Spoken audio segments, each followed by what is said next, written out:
وعلیکم السلام ورحمۃ اللہ وبرکاتہ۔ رب اشرح لي صدري ويسر لي امري واحلل عقدة من لساني يفقهوا قولي۔ الحمد لله المبدئ المعيد الغني الحميد زلف الواسع والعقاب الشديد، والصلاة والسلام على أشرف الأنبياء خاتم النبيين سيد المرسلين شفيع المذنبين سيد الأولين والآخرين سيدنا وحبيبنا نبينا وكريمنا ومولانا محمد صلى الله عليه وسلم عبده ورسوله بالهدى ودين الحق أرسله۔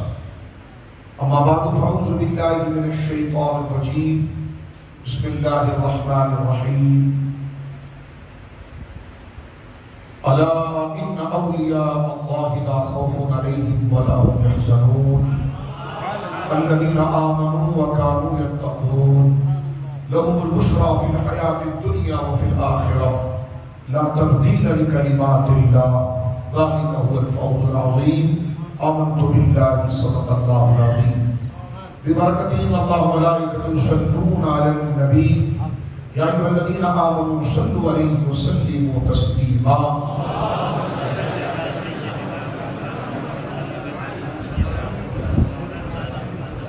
اللهم صل على سيدنا مولانا محمد طب القلوب ودوائها وعافية الأبدان وشفائها ونور الأبصار وضيائها وعلى آله وصحبه وبارك وسلم صلاة وسلام عليك يا سيدي يا رسول الله۔ كلهم من رسول الله ملتمس غرفا من البحر أو عشفا من الديم منزها شريك في محاسنه فجوهر الحسن في غير منقسم، ثم رضا أبي بكر وعمر وعن علي وعن عثمان ذي الكرم مولاي صل وسلم دائما سرمدا على حبيبك خير الخلق كلهم۔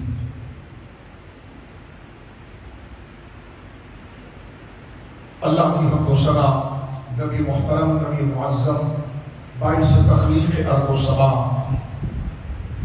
صلی اللہ علیہ وعلی آلہ وصحبہ وبارک وسلم کی بارگاہ مقدسہ انتہائی محبت و عقیدت کے ساتھ درود و سلام پیش کرنے کے بعد تمام تعریف اللہ وحدہ لا شریک کے لیے ہے۔ آج کا یہ مبارک اجتماع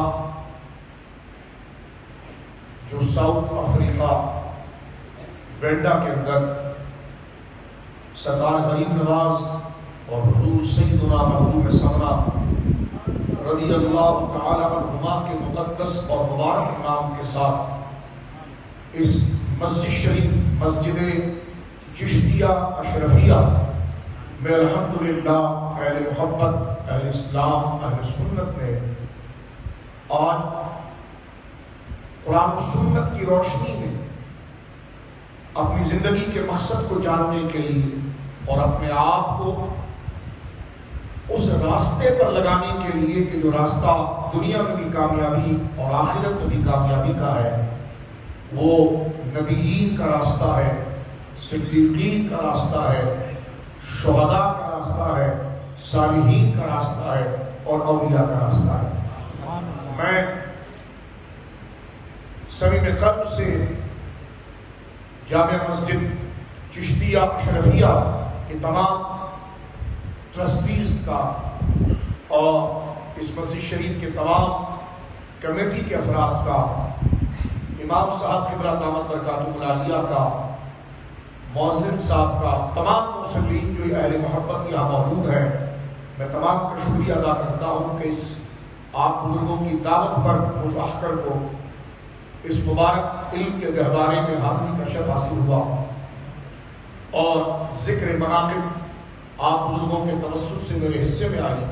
اللہ رب العالمین جل وعلا اس مسجد شریف کے منبر باز کو صبح قیامت تک اس کے فیضان کو عام رکھے، اور جن برگزیدہ اللہ کے محبوب بندوں کی نسبت کے ساتھ اللہ کا یہ گھر منسوب ہے سرکار غریب نواز رضی اللہ تعالیٰ اور حضور سیدنا مولانا مخدوم جہانگیر مخدوم اشرف جہانگیر سمدانی رضی اللہ تعالیٰ عنہ کے مبارک نام کے ساتھ یہ ادارہ، یہ مسجد شریف کی نسبت ہے۔ اللہ رب العالمین جل وعلا اس کے فیضان سے اس پورے خطے کو اور عالم اسلام کو، ہر مسلمان کو ان مبارک تعلیمات قرآن و سنت سے روشناس کرائے، اور اس قرب قیامت کے اس آفت والے اور فتنے والے دور کے اندر اللہ رب العالمین مجھے اور آپ کو اور ہر مسلمان صحیح العقیدہ پر اللہ رب العالمین صراط مستقیم پر قائم رکھے، اور قیامت تک ہماری آنے والی اولادوں پر اللہ رب العالمین اپنے حبیب کی کامل اطاعت عطا فرمائے، ہمارے دلوں کو لالچ اور حوث سے پاک کرے، ہمیں اپنی آخرت کی اور اس مقصد کے لیے ہمیں اللہ نے پیدا کیا ہے، اس مقصد کو سمجھ کر اپنی زندگی کی ہر خوبی، طاقت ہو، مال ہو، زندگی ہو، حسب و نسب ہو، اللہ کے دین کی سربلندی کے لیے اور اللہ کے دین و پیغام پر عمل پیرا ہونے کے لیے اللہ رب العالمین اپنی بارگاہ میں قبول فرمائے۔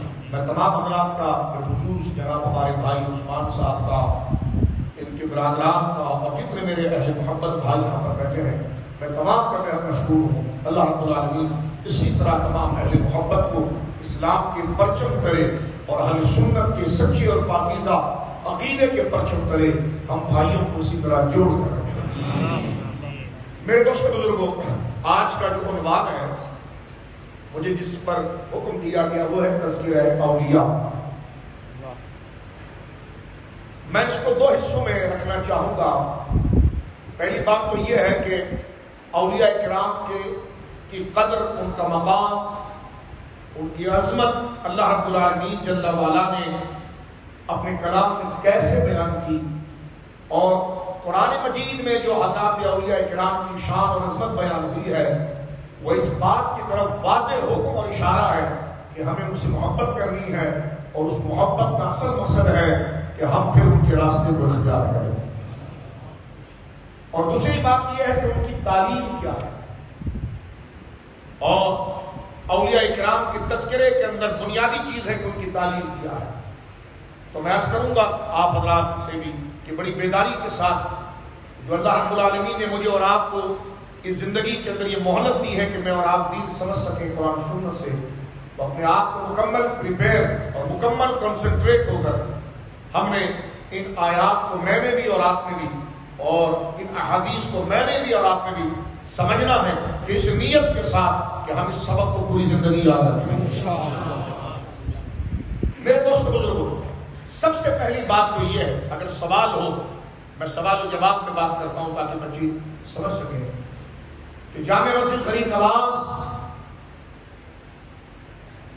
اشرفیہ نے یہ جو آج اس مسجد شریف کے اندر یہ پروگرام منعقد کیا ہے حضرات اولیاء کی تعریف کا، اس کی کیا لاجک ہے، اس کی کیا ضرورت ہے، اور اس سے ہمارا کیا رابطہ ہے؟ تو سب سے پہلے تو میں بات عرض کروں سادے انداز میں، اولیاء کاملین کا ذکر ایک تو خدا کی خود سنت ہے، کہ اللہ رب العالمین اپنے کلام میں خود ان کی شان کو بیان کرتا ہے۔ میرے بچوں، بزرگوں، بھائیوں، میں سادہ اردو میں بات کروں گا تاکہ ہماری نئی یوتھ جو ہے وہ بھی اس بات کو سمجھ سکے۔ قرآن پاک کے اندر الحمد کے الف سے لے کر والناس کے سین تک اللہ کے سچے کلام میں کہ یہ جو اپنی اصل شکل میں اسی طرح موجود ہے جیسے حضور سید عالم کے مبارک سینے کو اترا تھا۔ صحابہ اکرام جماعت صحابہ نے انتہائی امانت کے ساتھ، اور اس کے بعد ان کے شاگردوں نے انتہائی امانت کے ساتھ ہر دشمن کی سے بچاتے ہوئے، ہر قربانی دیتے ہوئے قرآن مجید کو آگے بڑھایا۔ تو قرآن کریم کے 30 پاروں کے اندر جہاں نمازوں کا ذکر ہے، جہاں زکوٰۃ کا بیان ہے، جہاں روزے کا بیان ہے، جہاں حج کا بیان ہے، وہاں ولیوں کا بیان ہے۔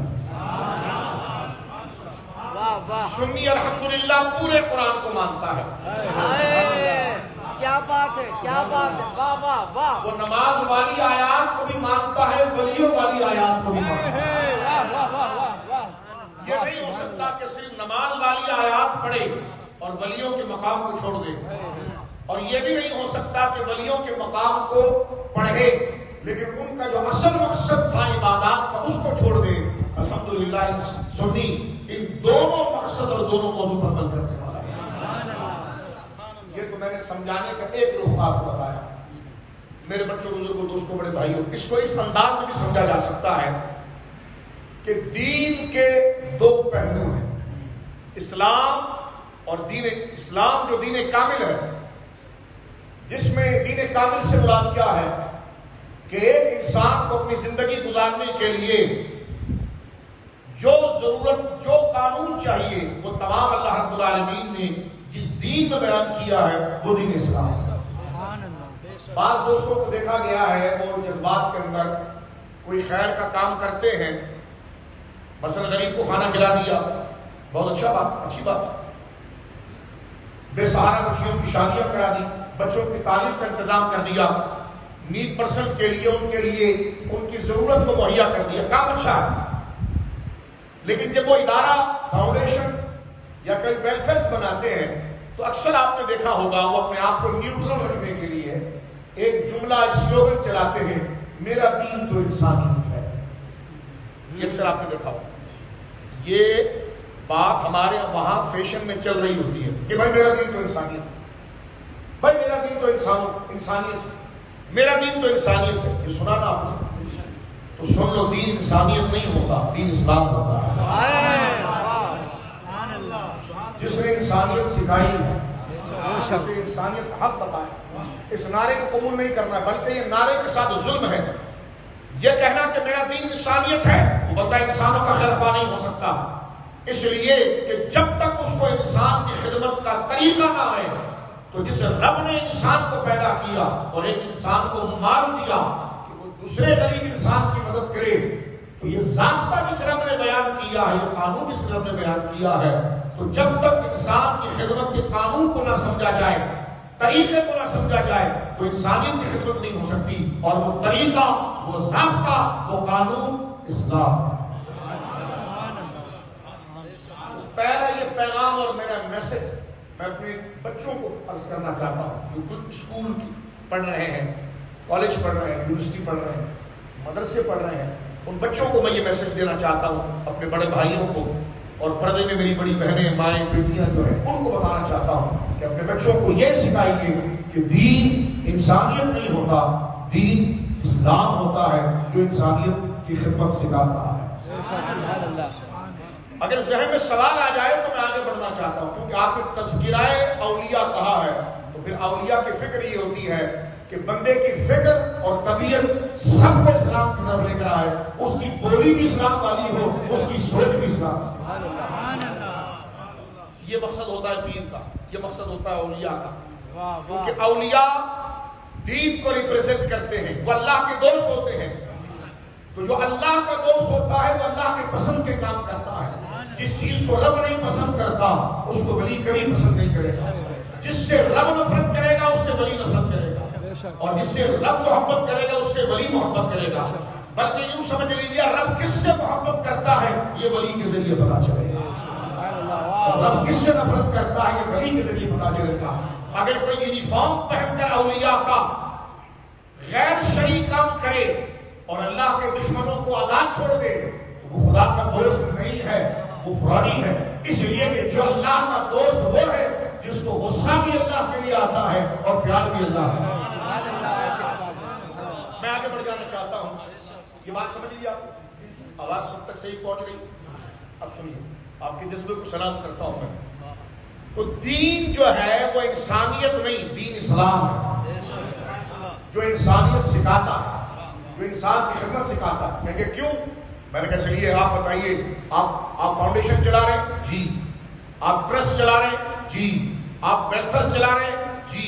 آپ این جی اوز چلا رہے ہیں؟ جی۔ مال کہاں سے لا رہے ہیں؟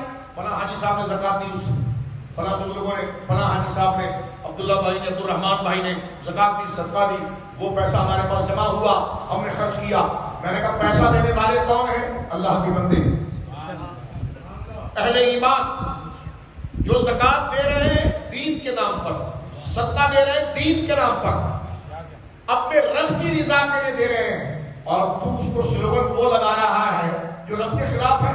تو جب رب کے لیے دے رہے ہیں تو رب سے پوچھو یا اللہ تو نے ہمارے لیے کیا پسند کیا ہے؟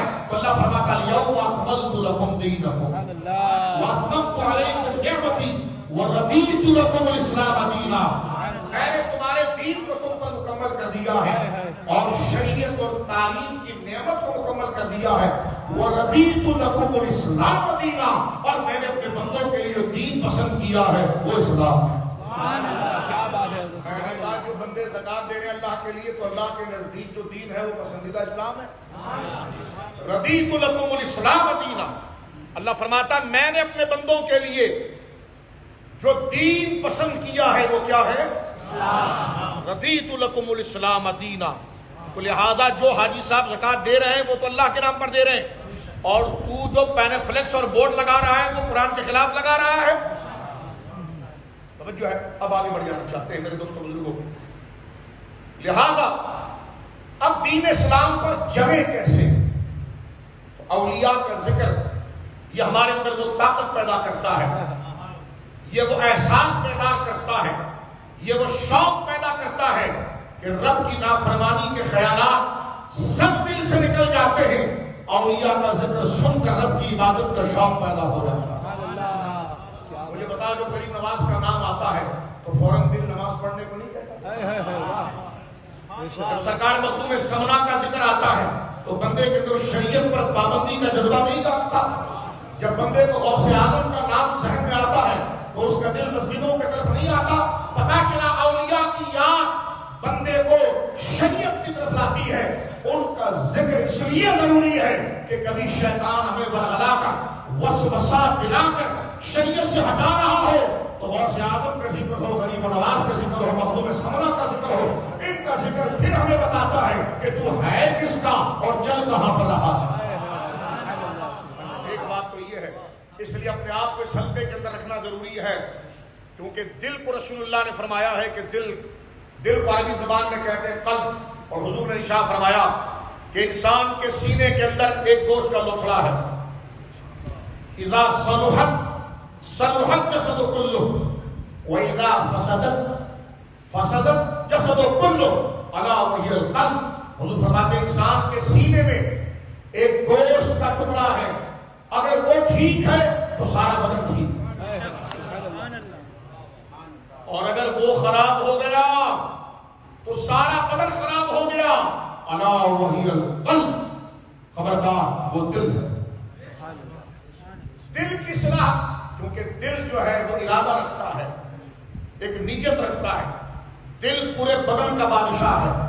یہ جو چاہتا ہے آنکھیں وہی دیکھتی ہے, یہ جو چاہتا ہے کان وہی سنتے ہیں, یہ جو چاہتا ہے بندہ اسی کو کماتا ہے, یہ جو چاہتا ہے بندہ اسی سے دور رہتا ہے. تو لہذا اولیاء کا ذکر دلوں سے شیطان کے خیال کو نکال کر رحمان کی بات کو دل کے اندر لے کر. ایک لائن میں بات کر رہا ہوں, جس نے نیک ہونا ہے وہ نیکوں کا ذکر کرے. واہ واہ واہ واہ, کیا بات ہے, کیا بات ہے. جس نے اللہ والا ہونا ہے وہ اللہ والوں کو یاد کرے. بیپاری کو یاد کرتا ہے, توجہ ہے. دنیا دار کو یاد کرتا ہے, آخرت والا آخرت والوں کو یاد کرتا ہے. تو جس میں اللہ کا ہونا ہے وہ اللہ والوں کا ہونا ہے, وہ اللہ والوں کا ہو جائے. کیوں؟ اس لیے کہ وہ ولی ہے. وہ کون ہے جی؟ وہ کون ہے؟ آپ کہیں گے ولی کون سی زبان کا لفظ ہے؟ گجراتی کا لفظ ہے؟ نہیں. پشتو کا ہے؟ نہیں. سندھی کا ہے؟ نہیں. میمنی زبان کا ہے؟ نہیں. انگلش کا ہے؟ نہیں. عربی کا ہے. میں کانسیپٹ کلیئر کرتے ہوئے ادھر ادھر سے باتیں کر رہا ہوں تاکہ یہ موضوع کے اندر ایک دم بندہ بھی شور ہو جائے. میں نے یہ کہا کہ جو اللہ کا ہونا چاہتا ہے وہ اللہ والوں کے ساتھ ہو جائے. جو اللہ والا ہونا چاہتا ہے وہ اللہ والوں کے ساتھ ہو جائے.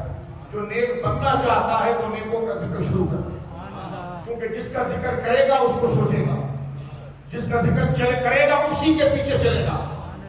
عربی زبان میں ولی جسے سورہ یونس میں بیان ہوا, الا ان اولیاء اللہ, کہ خبردار جو میرے ولی ہیں. اس آیت کو ہم پڑھیں گے لیکن پہلے ایک دو ٹپس اور ایک دو کانسیپٹ کلیئر کر کے آگے بڑھنا چاہتا ہوں جو ذہنوں میں اٹک جاتے ہیں. ولی عربی زبان کا لفظ ہے. ولی کا معنی کیا ہوتا ہے؟ ولی کا اصل معنی ہوتا ہے کلوز، قریب، نیت، قریب. واو لام یا. الواو، امام راضی علیہ رحمت لکھتے ہیں الواو واللام والیاء یدل علی المعنى القرب. ایک بندہ مجھ سے کہنے لگا میں آپ نے کیسے مانا کر دی؟ کیا مانا کیا آپ نے شاہ صاحب ولی کا؟ میں نے کہا ولی کا مانا ہوتا ہے قریب. کہنے ولی کا مانا تو محبت کے ہوتا ہے، محبوب کے. میں نے کہا وہی محبوب ہوتا ہے جو قریب ہوتا ہے. کیا بات ہے، واہ واہ. اور دور والا کبھی محبوب ہوتا ہے بھائی؟ قریب والا ہی محبوب ہوتا ہے. تو لفظ ولی کا اصل معنی ہے قریب. مثال کے طور پر یہ دوست آپ کے قریب ہے، آپ اس کے قریب ہیں، تو یہ آپ کا ولی ہوا، آپ اس کے ولی ہوئے. یہ مائک میرے قریب ہے، میں اس کے قریب ہوں. یہ میرا ولی ہوا، میں اس کا ولی ہوا. توجہ کرنا. ولی کا معنی سمجھو پھر آگے چلیں. ولی کا معنی ہے قریب. ولی کا معنی کیا ہے؟ اب ہم کہتے ہیں ولی اللہ، معنی کیا ہوگا؟ اللہ کے قریب. سبحان اللہ، سبحان اللہ. ولی اللہ، اللہ کے قریب. لیکن کوئی بچہ اٹھ کے کوشچن کر سکتا ہے شاہ صاحب میں نہیں مانتا، میں نے یہ مان لیا کہ ولی کا معنی قریب کے ہے، اور میں نے یہ بھی مان لیا کہ ولی اللہ کا معنی ہوا اللہ کے قریب. لیکن آپ نے مثال دی ہے کہ یہ بندہ اس کے قریب ہے تو یہ اس کا ولی ہوا، یہ مائک آپ کے قریب ہے تو آپ اس کے ولی ہوئے، کیونکہ جو جس کے قریب ہوتا ہے اس کا ولی ہوتا ہے. یہ تو میں نے مان لیا. لیکن آپ کہہ رہے ہیں ولی اللہ کے قریب ہوتا ہے، تو اللہ تو بیٹھنے سے پاک ہے، اللہ کہیں ایک جگہ پر ہونے سے پاک ہے، وہ جگہ سے پاک ہے، تو پھر اللہ کے قریب بندہ کیسے ہو سکتا ہے؟ مثال جو آپ نے دی ہے تو یہ مائک تو یہاں تھا نا جب میں اس کے قریب ہوا، اور میں یہاں تھا تب تو یہ یہاں بیٹھے ہیں، آپ دونوں بیٹھے ہیں تب تو قریب ہوئے، اور اللہ بیٹھنے سے پاک ہے، اللہ مکان و جگہ میں آنے سے پاک ہے. تو پھر مانا کیا ہوا اللہ کے قریب کا؟ میں نے کہا اگر یہ سوال بچے تیرے ذہن میں آیا تو تو پٹری پر آ چکا ہے. بالکل تو صحیح سمجھ رہا ہے. بالکل. ایک بات تو میں اور آپ پھر ریپیٹ کر دوں میں، ولی کا معنی ہے قریب. اس میں تو کوئی دو رائے نہیں، فائنل. اس کو لوگ کر دیں آپ، کوئی دوسرا معنی نہیں. ولی کا یہی معنی ہے اصل میں قریب. اب ولی اللہ، اللہ کے قریب. لیکن اللہ کے قریب ہونے کا کیا معنی ہوگا؟ کس طرح اللہ کے قریب؟ کیونکہ کسی کے قریب ہونے کے لیے اس کا کہیں بیٹھنا ضروری ہے، اور اللہ بیٹھنے سے پاک. کس کا کسی کے قریب ہونے کے لیے جگہ میں ہونا چاہیے، اور اللہ جگہ سے پاک. جو ہے آپ کی جگہ سے پاک. کمپیوٹر بنانے والا کمپیوٹر کے باہر تھا، اندر نہیں تھا. سمپل مثال. تو جس نے کائنات بنائی ہے وہ کائنات میں نہیں ہے. میں سے مراد جگہ اور مکان سے پاک ہے. جیسے مجھے اور آپ کو ایگزسٹ کرنے کے لیے، ہونے کے لیے ایک ٹائم اور سپیس چاہیے، رب ٹائم اور سپیس سے پاک ہے. آپ نے شاہ صاحب کیا بات کر رہے ہو؟ جب ٹائم اور سپیس ہی نہیں ہے تو قریب کیسے ہوں گے؟ یا تو کسی کے کلوز نیئر ہونے کے لیے ٹائم ہونا چاہیے. مثال کے طور پر آج دیکھیے، آج جو تاریخ ہے، فرض کیجئے کیا تاریخ آج ہے؟ آج 14 تاریخ کے اندر آپ وینڈا ساؤتھ افریقہ میں ہیں، اور اسی 14 تاریخ میں آپ کے رشتہ دار بلوچ میں ہیں. تو وہ جگہ کے اعتبار سے قریب نہیں ہے لیکن زمانے کے اعتبار سے قریب ہے. لکھنے والا لکھے گا کہ دونوں ایک تاریخ میں موجود تھے، جگہ ایک نہیں تھی لیکن زمانہ ایک تھا. ایک بات سمجھ گیا؟ اسی طرح یہاں آپ بیٹھے ہیں، 14 ہی تاریخ ہے لیکن یہاں آپ دونوں بیٹھے ہیں، تو اس میں کیا ہے؟ جگہ ایک ہے، رب پر نہ زمانہ گزرتا ہے. ٹائم اور سپیس کے ڈیوریشن میں آنے سے ذات پاک. تو پھر رب کے قریب ہونے کا معنی کیا ہوا؟ ولی اللہ. میں نے کہا طے ہو گیا کہ ولی کا معنی قریب کے ہے، کہنے کہ یہ قریب کے ہے. ولی اللہ کا معنی کیا ہوا؟ اللہ کے قریب. کہنے کہ اللہ کے بندہ کیسے قریب ہو سکتا ہے؟ میں نے ایک مثال دیتا ہوں. آپ عمرہ کرنے کہاں جاتے ہیں؟ بیت اللہ. تو میں نے کہا بیت اللہ ولی اللہ. میں نے کہا بیت اللہ کا معنی کیا ہوگا؟ بیت کس کو کہتے ہیں؟ گھر، اللہ کا گھر. تو کوئی پوچھے اللہ وہاں رہتا ہے؟ آپ کہیں گے نہیں، ملتا ہے. رہتا وہاں نہیں ہے لیکن ملتا وہی ہے. واہ واہ وہ رہتا وہاں نہیں ہے لیکن ملتا وہی ہے. بیت اللہ اللہ کا گھر, ولی اللہ اللہ کے قریب. ارے آپ کے میں قریب سے گزروں اور کوئی کہے یہ حاجی صاحب کا گھر ہے, رہتے ہیں کہ نہیں تو میں نے تو بنایا کیوں. تو جب رب رہتا نہیں, رہنے سے بات, تو پھر بیت اللہ کیوں. پھر بچے نے بھی کہا مسئلہ حل کر دیتے ہیں, رہتا نہیں ہے پہچانا یہیں سے جاتا ہے. نسبت ہے تعارف کی, انٹروڈکشن کی, تو یہ کلوز ہونا ہے انٹروڈکشن کے حوالے سے. ولی اللہ کون ہے جن سے خدا پہچانا جاتا ہے. سبحان اللہ, کیا بات ہے.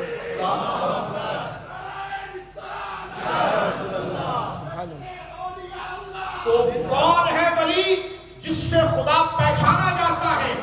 ولی کون جو خدا کے قریب. کہتے ہیں ولیوں کے قریب نہ جاؤ. میں نے کہا کیوں. کہتے خدا سے دور ہو جاؤ گے. میں نے کہا دماغ کا علاج کرو, جو خود خدا کے قریب ہے اس کے قریب سے ہم خدا کے دور ہو جائیں.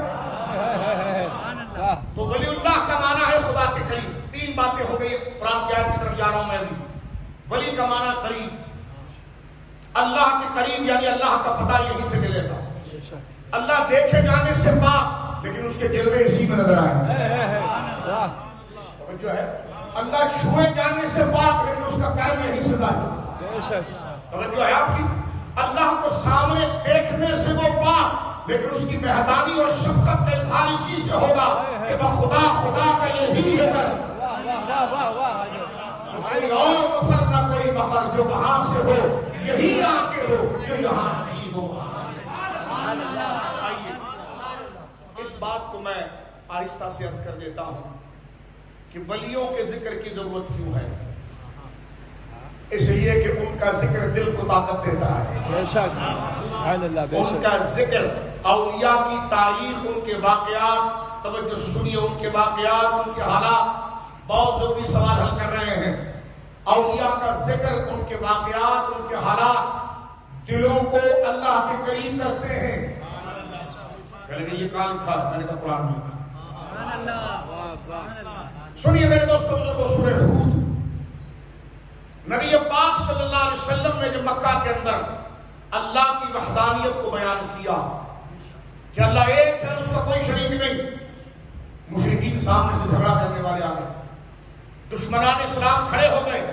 حضور تنہا ہے اپنے چند صحابہ کے ساتھ اور سارا عالم دشمنان اسلام سامنے کھڑا ہو گیا. تو اللہ رب العالمین حضور فرماتے ہیں کہ رب میرا استاد ہے, مجھے ادب اور مینرز رب نے سکھائے ہیں.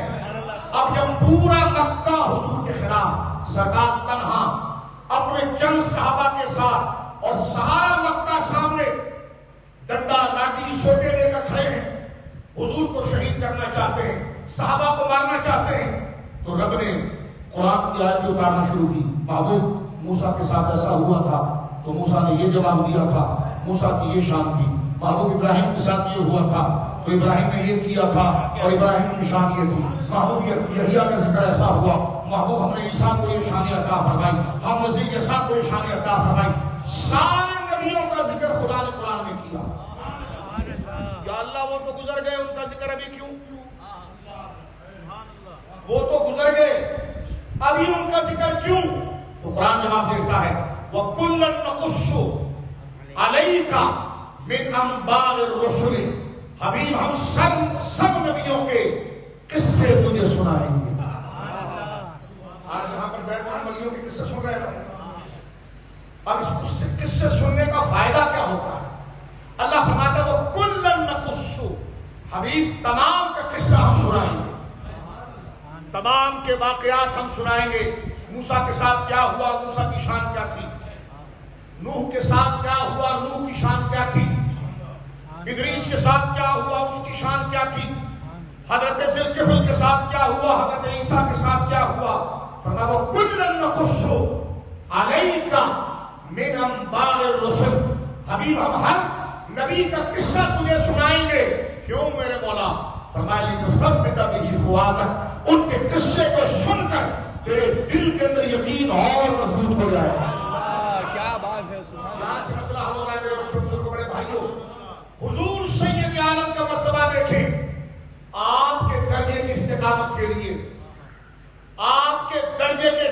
کے لیے رب نے کیا طریقہ بیان کیا؟ انبیاء کا ذکر.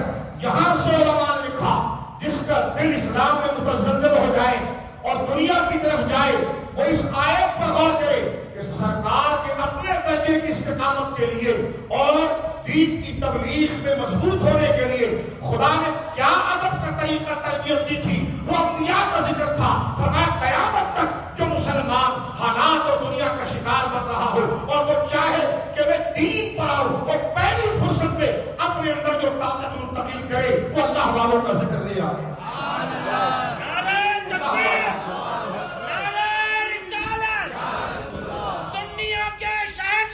یہاں سے سبجیکٹ مکمل ہو رہا ہے کہ یہ محفل بدعت و حرام نہیں ہوتی. یہ تربیت کا سب سے بڑا ذریعہ ہے. کیونکہ قرآن رسول اللہ کی تربیت جب خدا نے کی، حضور کا جو اونچا درجہ ہے، کیونکہ حضور کی تربیت خدا کرتا ہے اور حضور پھر ساری انسانیت کی تربیت کرتا ہے. حضور اللہ کے شاگرد ہے اور ساری خدائی حضور کی شاگرد ہے. تو سرکار کو اللہ رب العالمین نے تربیت دینے کے لیے سب سے پہلی بات کیا کی؟ انبیاء کا ذکر. اس سے کیا ہوگا؟ تو قرآن خود کہتا ہے لِنُثَبِّتَ بِهِ فُؤَادَكَ، کیونکہ اصل چیز ہے دل. یہ گھبرا گیا تو آنکھیں بھی گھبرا جائیں گی، یہ للچا گیا تو آنکھیں بھی للچا جائیں گی، یہ بہک گیا تو آنکھیں بھی بہک جائیں گی، دل بہکا تو ہاتھ بھی بہکا، پورا کے پورا کام خراب ہو گیا. لہذا سید عالم کو بلا تشبیہ کر رہا ہوں، رب کریم نے تربیت کے لیے کیا فرمایا کہ حبیب تیرے دل کو پہلے مطمئن کریں گے، تیرے دل کو پہلے مضبوط کریں گے تاکہ آنکھیں بالکل ٹھیک دیکھیں، کان بالکل ٹھیک دیکھیں، پاؤں مضبوطی سے آئے. یا اللہ دل کیسے مضبوط ہوگا؟ فرما نبیوں کے قصے سے ہوگا. نبیوں کے قصے. قرآن، یہ قرآن مجید ہے، پوری دنیا سن رہی اس وقت، کوئی اس کو رد نہیں کر سکتا. اور یہاں سے میرے بھی اور آپ کے لیے ایک وظیفہ آیا. لوگ کہتے ہیں مولوی صاحب کوئی وظیفہ دے دو. میں نہیں کھولا. بڑے وسوسے آتے ہیں. جب قبرستان جاتا ہوں تو میتوں کو دیکھتا ہوں تو ڈرتا ہوں کہ مجھ پر بھی موت آئے گی. جب اپنا قریب کوئی عزیز انتقال کرتا ہے، نماز جنازہ پڑھتا ہوں تو اس کو خدا یاد آتا ہے اور ڈر لگتا ہے کہ میرے ساتھ بھی ایسا ہوگا. لیکن جب وہاں سے ہٹتا ہوں تو پھر دنیا میں مبتلا ہو جاتا ہوں، دنیا کے کاموں میں لگ جاتا ہوں. کوئی وظیفہ، کوئی تعویذ، تو اس کا سب سے بڑا تعویذ یہ ہے جا گھر میں کربلا والوں کو پڑھ، پڑھ انبیاء کو، پڑھ صحابہ کو، ان کی زندگی کو. یہ سب سے بڑا تعویذ ہے. اس کے علاوہ کوئی تعویذ نہیں. جو خدا کا ہونا چاہتا ہے وہ خدا کے بندوں اور محبوبوں کا ہوگا. آج کی اس محفل کا پہلا درس میں یہاں یعنی پہلا پارٹ مکمل کر کے آگے جا رہا ہوں اور انتہائی سنجیدگی کے ساتھ کہ جس نے نیک ہونا ہے وہ نیکوں کو سنے، وہ نیکوں کے ساتھ جڑ جائے. کیونکہ قرآن نے کہا یوم ندعو کل اناس بامامہم، ہر شخص قیامت کے دن اپنے امام کے نام سے اٹھایا جائے گا.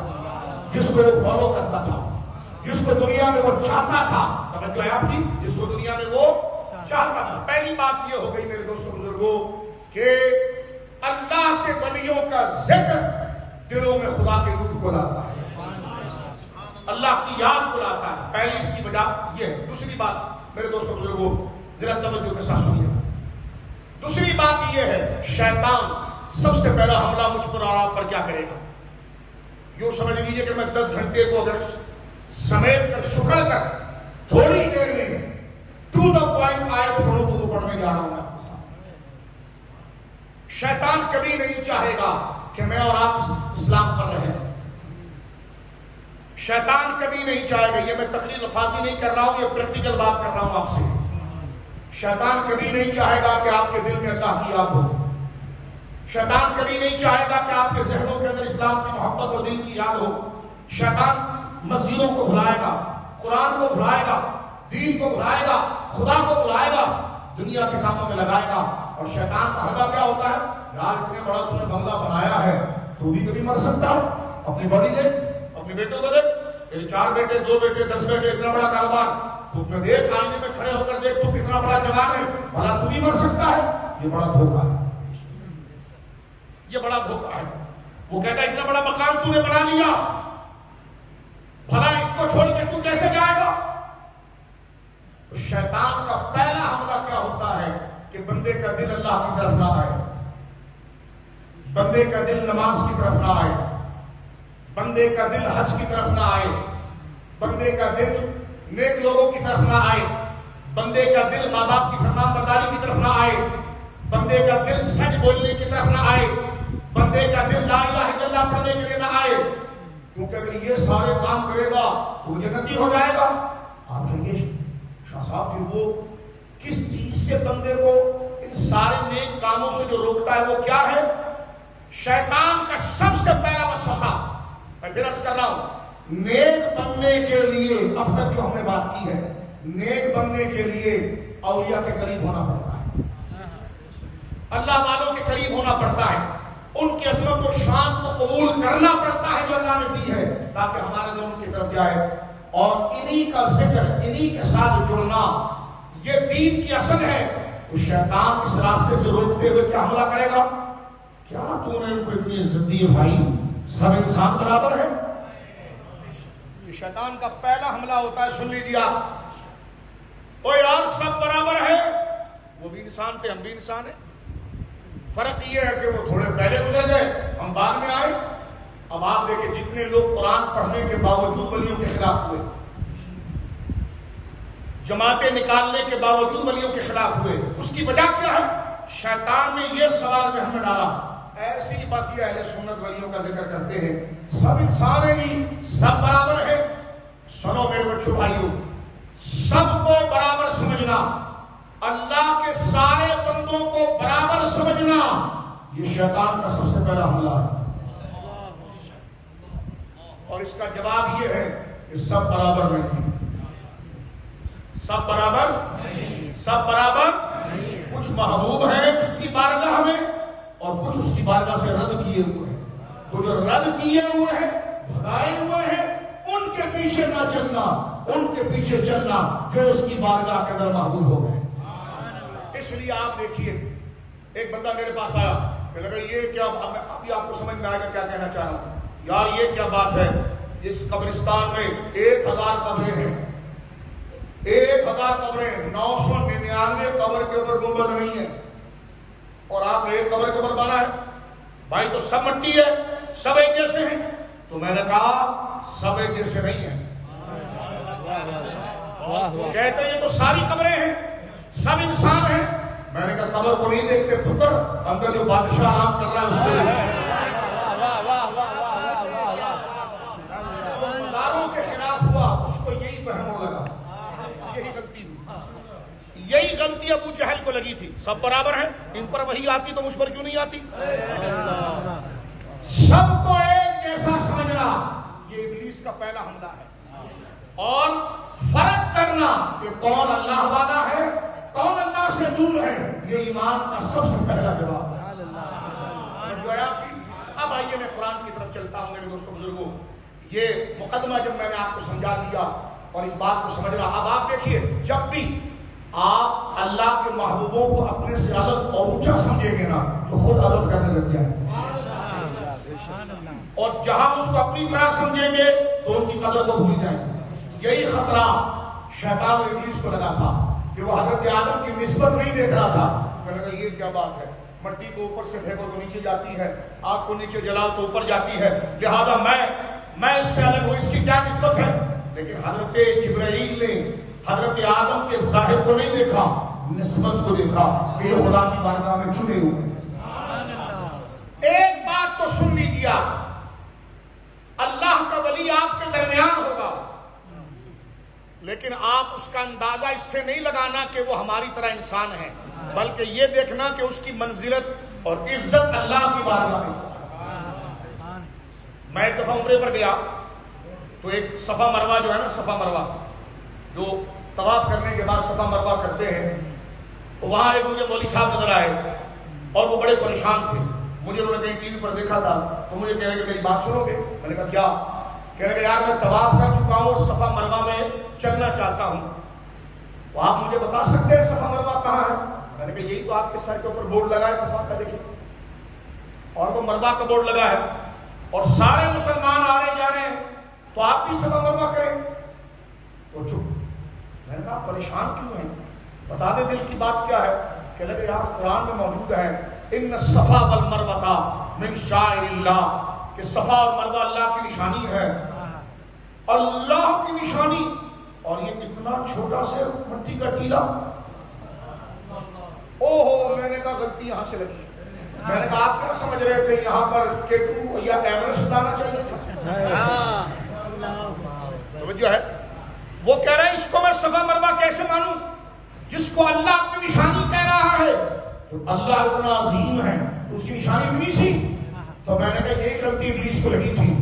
آپ اس کے قد کو نہیں ناپیں, اس کی نسبت کو دیکھیں. یہ وہ بنیادی سوالات ہے جہاں سے شیطان اندر گھستا ہے, جہاں سے بدمذہبیت کا راستہ کھلتا ہے. اور سنیت کی تھنکنگ اور فکر کیا ہے, وہ اللہ والوں کے ظاہر سے اندازہ نہیں لگاتا, نسبت سے لگاتا ہے. وہ کہتا ہے کہ ساری قبریں مٹی مٹی ہے. میں نے کہا پتر مٹی نہیں دیکھتے, اس صاحب نسبت و جلال کو دیکھتے. بات سمجھ آئی. اب آئیے قرآن کی طرف. پہلی بات ہم نے ولیوں والی بات آپ کے سامنے کی کہ ولی وہ ہے کہ جس کے قریب ہونے سے بندہ خدا کے قریب ہوتا ہے, کیونکہ قرآن نے کہا ہے کہ ان کے ذکر سے دلوں کو توانائی ملتی ہے. ایک بات. دوسری بات یہ کہ شیطان ہمیں کبھی اللہ والوں کے قریب نہیں ہونے دے گا. اور شیطان کا حملہ کیا ہوگا, توجہ سے سنیے. وہ یہ کہے گا کہ سب برابر ہے, سب برابر ہے, سب ایک جیسے ہیں. لیکن ایسا نہیں ہے. یہ قرآن کے خلاف بات ہے. یہ قرآن کے خلاف بات ہے. اب آئیے آپ قرآن سورہ آل عمران دیکھیے. اللہ فرماتا ہے قل اللہم مالک الملک. اے حبیب آپ کہیے اللہ بادشاہوں کا بادشاہ ہے. قل اللہم مالک الملک, اللہ سلطنتوں کا سلطان ہے اور اللہ ملکوں کا مالک ہے. تؤتی الملک من تشاء, جسے چاہتا ہے وہ بادشاہی دیتا ہے. وتنزع الملک ممن تشاء, اور جس سے چاہتا ہے بادشاہی چھین لیتا ہے. وتعز من تشاء, جسے چاہتا ہے عزت دیتا ہے. وتذل من تشاء, جسے چاہتا ہے ذلیل کرتا ہے. میں نے کہا دیکھ اللہ نے فرق کیا کہ جس کو عزت دیتا ہے اس کو ذلیل نہیں کرتا, اور جس کو ذلیل کرتا ہے اس کو عزت نہیں دیتا. پہلا فرق قرآن کا. تم کیسے کہتے ہو کہ اللہ کے سامنے سب جوار کی طرح ذلیل ہے؟ معاذ اللہ, کیسے بات کی جا سکتی ہے؟ خدا کہتا ہے جس کو میں عزت دیتا ہوں اس کو ذلیل نہیں کرتا, جس کو میں عزت دیتا ہوں اس کو, اور جس کو ذلیل کرتا ہوں اس کو عزت نہیں دیتا. سوال کرو عزت خدا نے کس کو دی ہے؟ نبیوں کو, ولیوں کو. ذلت کس کے لیے؟ جو شیطان کے راستے پر ہے. تو پتا چلا دونوں برابر نہیں, کچھ عزت والے ہیں اور کچھ ذلت والے ہیں. ذلت والے کا عرس نہیں ہوتا اور عزت والے کے عرس کی نفی نہیں ہوتی. جو ذلت والے ہیں اس نظر سے عزت والے کو نہیں دیکھتے, اور جو عزت والے ہیں اس نظر سے ذلت والے کو نہیں دیکھتے.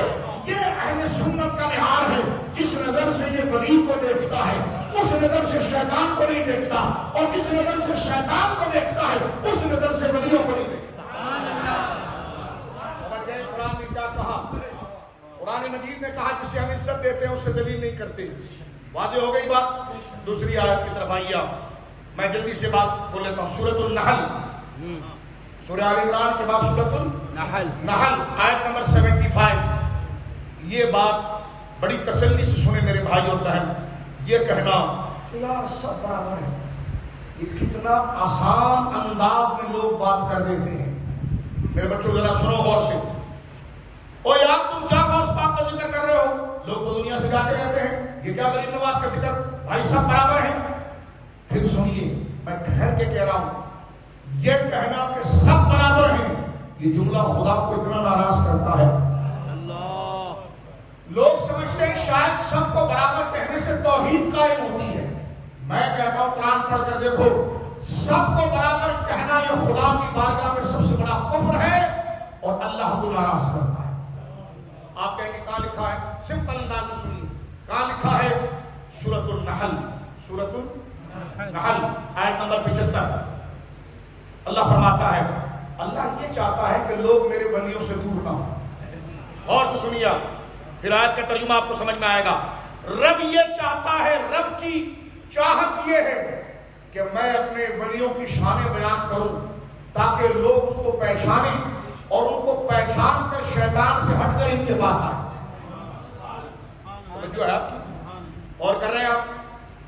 مجھے ایک بندہ کہنے لگا آپ یہ عرس کیوں کرتے ہیں؟ میں نے کہا ولیوں کو مشہور کرنے کے تاکہ پتہ چلے اللہ کی پارٹی کون سی ہے. کہنے لگا آپ جھنڈا کیوں لگاتے ہیں؟ میں نے کہا جس کی پارٹی ہے اسی کا جھنڈا لگاتے ہیں. کہنے لگا مولانا صاحب اتنے دور سے آپ آئے ہیں, یہ پارٹی کی کیا بات کر رہے ہیں؟ میں نے کہا قرآن بات کرتا ہے. 28ویں پارے کی پہلی سورۃ اٹھا سورۃ المجادلہ. مجادلہ کہتے ہیں عربی زبان مخارا میں دو لڑنے والوں کو. جدل آپ اردو میں سکتے ہیں جنگ و جدل. جدل کہتے ہیں جنگ کو, اور مجادلہ کہتے ہیں جب دو آپس میں دوسرے سے لڑ رہے ہوں. جب دو بندے لڑ رہے ہوں یا دو طاقتیں لڑ رہی ہوں تو باب مفالہ آتا ہے. مجادلۃ, دو طاقتیں لڑ رہی ہیں. 28واں پارہ شروع ہو رہا ہے. قد سمع اللہ قول النبی شروع ہو رہا ہے 28واں پارہ. اس کا رکوع دے کے ختم ہو رہا ہے. اللہ رب العالمین نے دو جماعتوں کا ذکر کیا. آپ انگلش زبان کے اندر جماعت کو کیا کہیں گے؟ Party, organisation. عربی میں اس کو کہتے ہیں حزب. عربی میں اس کو کیا کہتے ہیں؟ حزب. حلوے والی ہاں, الف با تا با جیم ہا, ہا زا اور با. یہ مدرسہ لگا ہوا ہے, توجہ سے سنیں بات.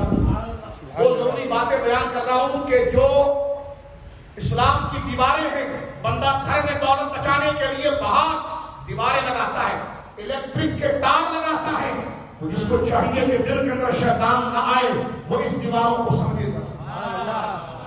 اور کرے میرے دوستوں بزرگوں, بڑے فتنے کا دور ہے, دجالیت کا دور ہے. توجہ کرنا, عربی زبان میں پارٹی کو, آرگنائزیشن کو, پارٹی کو کیا کہتے ہیں؟ حزب. کیا کہتے ہیں؟ حزب. اللہ رب العالمین نے سورہ مجادلہ میں ذکر کیا, ایک ہے حزب اللہ اور ایک ہے حزب الشیطان. ایک ہے اللہ کی پارٹی اور ایک ہے شیطان کی پارٹی. اب جب اللہ کی پارٹی, اللہ اس پارٹی کو بنانے والا ہے. پارٹی ایک نہیں ہوتی ہے, پارٹی میں کارکن بھی ہوتے ہیں, رہنما بھی ہوتے ہیں. مجھ سے کوئی کہنے گا غوث پاک اور غریب نواز کون ہے؟ میں نے کہا پارٹی کے ممبر ہے. کہہ رہے کہ مزارات اور آستانے کیا ہے؟ میں نے کہا پارٹی کا دفتر ہے. جو دفتر میں آتا ہے وہ اصل قائد اور لیڈر کے پاس آتا ہے, جس میں مثال کے طور پر جو لیڈر ہوتا ہے وہ یا تو دلی میں ہوگا یا اسلام آباد میں ہوگا. وہ اپنے ادھر سیکٹر میں بیٹھا ہوگا. آپ کے گاؤں دیہات کے اندر اس کے آفیسز ہوں گے, اس کے نمائندے ہوں گے, لیکن آپ جس گاؤں میں ہو اس کے آفس میں آئے تو دراصل آپ مین برانچ میں آ گئے. آپ اس لیڈر سے ملے تو مین سے مل گئے. تو سمجھ جاؤ جو غوث پاک کے پاس آیا وہ خدا کے پاس آیا. جس نے غریب نواز کے ہاتھ میں ہاتھ دیا وہ خدا.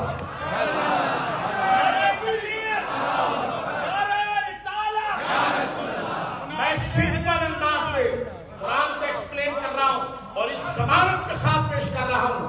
علماء تشریف فرما ہے کہ خدا نہ کرے ہم قرآن کی انٹرپریٹیشن کو خراب کریں. ایسا نہیں, یہ اس کی تفسیر کے عین مطابق ہے. اللہ فرماتا ہے الا ان حزب اللہ هم المفلحون. شیطان کی پارٹی کچھ بھی کر لے لیکن جو اللہ کی جماعت ہے وہ کامیاب. اللہ کی جماعت ہے وہ کیا ہوگی؟ ہم نہیں مانتے. میں نے کہا یہ تم جو پھر رہے ہو گلیوں میں تو تم کون ہو؟ تو کہتے ہیں اللہ کی جماعت. میں نے کہا جب تو اللہ کی جماعت ہو سکتا ہے تو غوث اعظم نہیں ہے. نہیں, اس سے پوچھو آپ کون سی جماعت ہے؟ جماعتیں پھر رہی ہے, ان سے پوچھو آپ کس جماعت سے تعلق ہے. وہ ڈائریکٹ کہے گا اللہ کی جماعت سے. میں نے کہا میاں مٹھو, جب تو خود اپنے منہ سے اپنے آپ کو اللہ کی جماعت کہتا ہے اور یہ کہتا ہے جو ہمارے ساتھ چلا وہ اللہ کے پاس چلا, تو میں نے کہا کانسیپٹ سمجھ میں آ گیا نا. جو اللہ کے ولیوں کے ساتھ چلا وہ خدا کے پاس چلا. اپنے لیے سارے مقصد مان لیتا ہے. اسی طرح مجھے ایک بندہ کہنے لگا بھائی یہ کیا بات آپ کر رہے ہو مرنڈا کے اندر کہ غریب نواز کی محبت اللہ کی محبت, غوث پاک کی محبت اللہ کی محبت, یہ تو شرک ہے. غوث پاک کی محبت اللہ کی محبت کیسے ہو سکتی ہے؟ میں نے کہا تو اپنے ابا سے پیار کرتا ہے. کہنے لگا ہاں. میں نے کہا اپنی اماں سے پیار کرتا ہے؟ کہنے لگا ہاں. میں نے کہا اللہ کے مقابلے میں کرتا ہے؟ کہنے لگا نہیں اللہ کے کہنے پر کرتا. تو میں نے کہا اللہ سے بھی پیار کرتا ہے، باپ سے بھی پیار کرتا ہے؟ یہ تو دو محبتیں ہو گئی. اللہ سے بھی پیار کرتا ہے، ماں سے بھی پیار کرتا ہے، یہ تو تین محبت ہو گئی. کہنے لگے نہیں ان کی محبت اللہ کی محبت ہے. میں نے کہا جب تیرے باپ کی محبت اللہ کی محبت ہو سکتی ہے تو غریب نواز کی محبت اللہ کی محبت ہے. سمجھنے کی کوشش کریں آپ. یہ سوال کیوں ذہن میں آتا ہے ولیوں کے خلاف؟ کیونکہ وہ سب کو برابر سمجھتے ہیں. توجہ ہے. اور یہ کہنا کہ سب برابر ہیں، اور کر رہے ہو آپ، یہ کہنا کہ سب برابر ہیں، یہ سب سے بڑا نقصان ہے. یہ سب سے بڑا، یہ کیا ہے بولیے؟ سب سے بڑا. قرآن کی آیت سنیے، پھر اس کے بعد میں ایک حدیث پیش کرتا ہوں آپ کے ساتھ. قرآن کے اور اللہ اس آیت کو سن کر میرے بزرگوں دوستوں بندے کے رونگٹے کھڑے ہوتے ہیں کہ اللہ اس آیت میں اپنے بندوں کو اپنے نبیوں کی عظمت اتنے پیار سے سمجھاتا ہے بلا تشبیہ، جیسے کوئی محبوب اپنے کسی غلام کو سمجھا رہا ہو. بلا تشبیہ، جیسے باپ بیٹے کی تھوڑی پکڑ کر کہ بیٹا یہاں نہیں جانا ورنہ گڑا ہے تو گر جائے، یا کھٹا ہے گر جائے، یا میری جان چلے جائے. جس طرح ایک شفیق استاد اپنے شاگرد کو تھوڑی پکڑ کے سمجھاتا ہے یہ غلط راستہ ہے نہیں جانا، یہ نہیں بولنا، بلا تشبیہ ایسا اللہ رب العالمین اپنے بندے کو سمجھاتا ہے. اور کرنا میرے دوستوں، آیت کا ترجمہ آسان ہے لیکن اس کو پہلے ذرا سمجھنا ضروری ہے. اللہ اگر یہ کہتا، توجہ کریں، اللہ اگر یہ کہتا یہ کام کرو تو ہمیں اس بات ہمارا یہ حق نہیں تھا کہ ہم کہتے یا اللہ کیوں کریں، اس میں کیا خاصیت ہے، اس میں ہمارے لیے کیا بھلا ہے. نہیں، ہم بندے ہیں، وہ جو کہے کرو تو کرنا ہے. لیکن اللہ نے ایسا نہیں کیا. اس کی ذات کی شفقت و مہربانی سے ولیوں کا مقام پہلے بتاتی ہے. اگر وہ ڈائریکٹ کہے کہ میرے ولیوں کو مانو تو ماننا چاہیے، لیکن اللہ رب العالمین کی عظمتیں پہلے بتاتا ہے. اب آپ غور کیجیے، آپ اسکول کالج یونیورسٹی پڑھتے ہیں، جب کوئی سبجیکٹ یا لیسن ضروری ہوتا ہے تو اگر استاد واقعی میں آپ سے محبت کرنے والا ہے اور استاد یہ جانتا ہے کہ یہ لیسن اسٹوڈنٹ کو سمجھ میں آنا چاہیے تو استاد پھر ایگزامپل دے کے مسئلہ سمجھاتا ہے. ایسا ہے کہ اب دیکھیں، مثال اور ایگزامپل کو عربی زبان میں کہتے ہیں مسئلہ، اور ضرب بھی کہتے ہیں. آیت شروع ہو رہی ہے، آیت نمبر 75 سورہ آل عمران، سورۃ النحل، آیت نمبر 75. اللہ فرما رہا ہے ضرب اللہ مثلا. اللہ اپنے بندوں کے سامنے ایک مثال دیتا ہے. اللہ کچھ لوگوں کی ایک مثال دیتا ہے، اور اللہ کا کلام یہ کہتا ہے کہ اگر میرا کوئی بندہ مچھر جیسی گھٹیا چیز کو بھی اگر اس کی مثال سے بھی وہ حق کو سمجھ لے تو اللہ فرماتا ہے کہ ہمیں مچھر کی مثال دینے میں بھی حیا نہیں آتی. کتنا کریم رب ہے، بولو سبحان اللہ. سبحان اللہ. فرمایا اگر مکھی اور مچھر کی مثال دینے سے بھی اگر ہمارے بندوں کو حق اور باطل میں فرق سمجھ میں آ جائے تو ان اللہ لا یستحی، اللہ اس بات پر حیا نہیں کرتا کہ میں مچھر کی بات کر رہا ہوں، بلکہ فرما میرا بندہ اگر اس معیار کو بھی بات سمجھ سکتا ہے تو میرا کلام اس معیار پر آ کر اس کو سمجھائے گا کہ میرے بچہ شیطان کے راستے پر نہ چلے.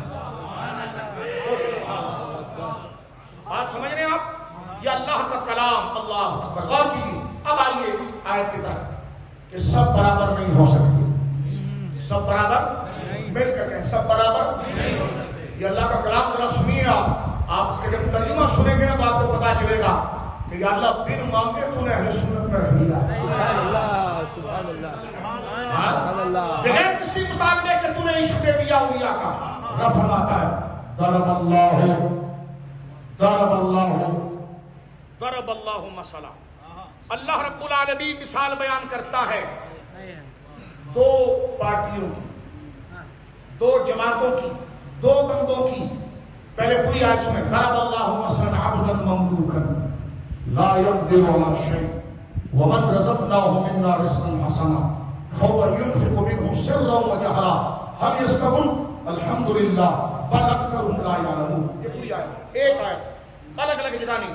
اب ترجمہ ذرا دیکھیں اس کا. ضرب اللہ مثلا اللہ اپنے بندوں کے سامنے اپنے دشمن اور اپنے محبوب کی مثال کو بیان کرتا ہے.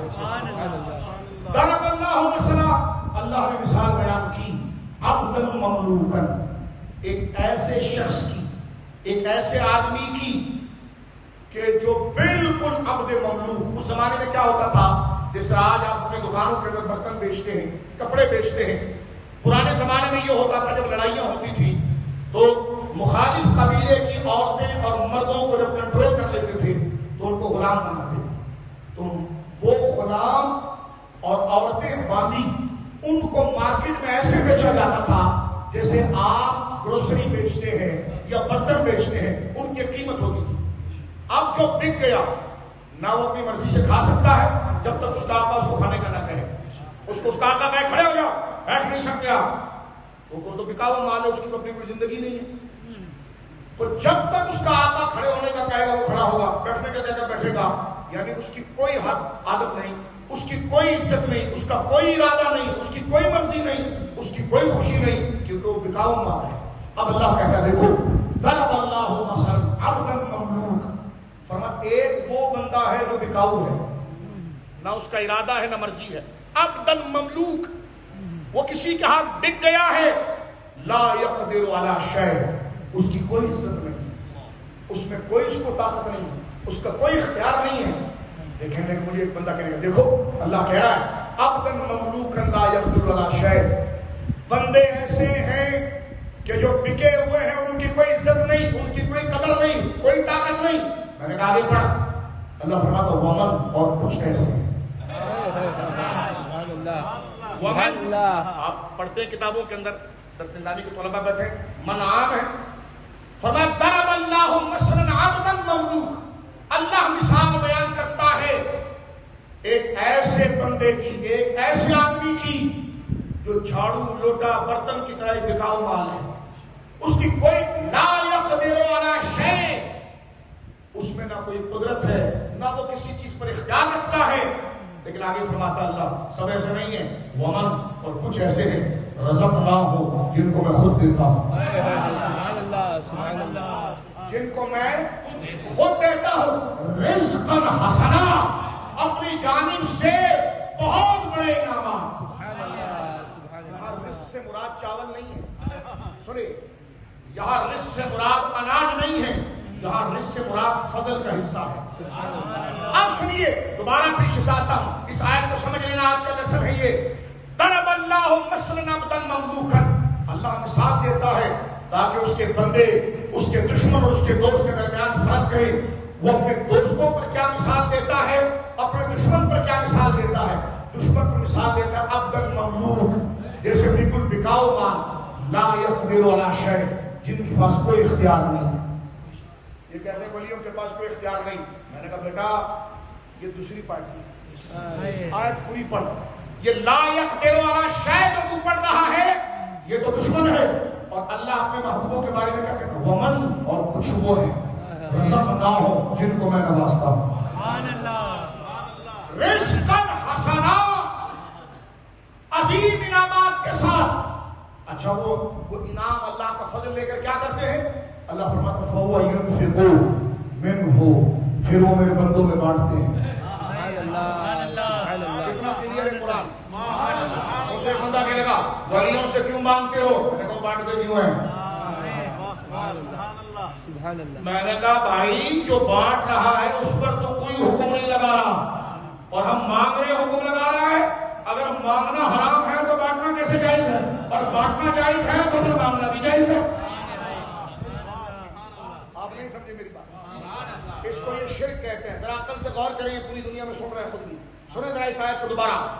ضرب اللہ مثلا عبدا مملوکا، اللہ مثال دیتا ہے ایک ایسے آدمی کی جو زر خرید ہے، بکا ہوا مال ہے، لا یقدر علی شیء، اس کی پوزیشن یہ ہے کہ وہ مکھی جیسی بھی اختیار نہیں رکھتا، طاقت نہیں رکھتا، کوئی مرضی نہیں رکھتا، کوئی عزت نہیں رکھتا. لیکن اللہ فرماتا ہے وہ اور من، کچھ ایسے ہیں رزقناہ، جن کو میں خود دیتا ہوں. رزقا حسنا، انعامات کا ایک بہت بڑا حصہ. یا اللہ وہ لے کر کیا کرتے ہیں، اللہ کہتا فہوا وہ ہمارے بندے جو ہیں ينفقو انفقا ينفقو انفاق وہ اس میں سے بانٹتے ہیں جو میں دیتا ہوں. کب بانٹتے ہیں؟ فَنَسِرًا وَجَهْرًا سرًا وَجَهْرًا خاموشی سے پرائیویسی میں بھی بانٹتے ہیں اور لوگوں کے سامنے بھی بانٹتے ہیں. یہاں سے دو باتیں پتہ چلی. یہ کہتے ہیں ولیوں کو اللہ دیتا ہے, قرآن میں کہاں لکھا ہے؟ میں نے کہا پڑھ لیں گے. یہاں پر کہا ہے وَمَن رَزَقْنَاهُ میں دیتا ہوں,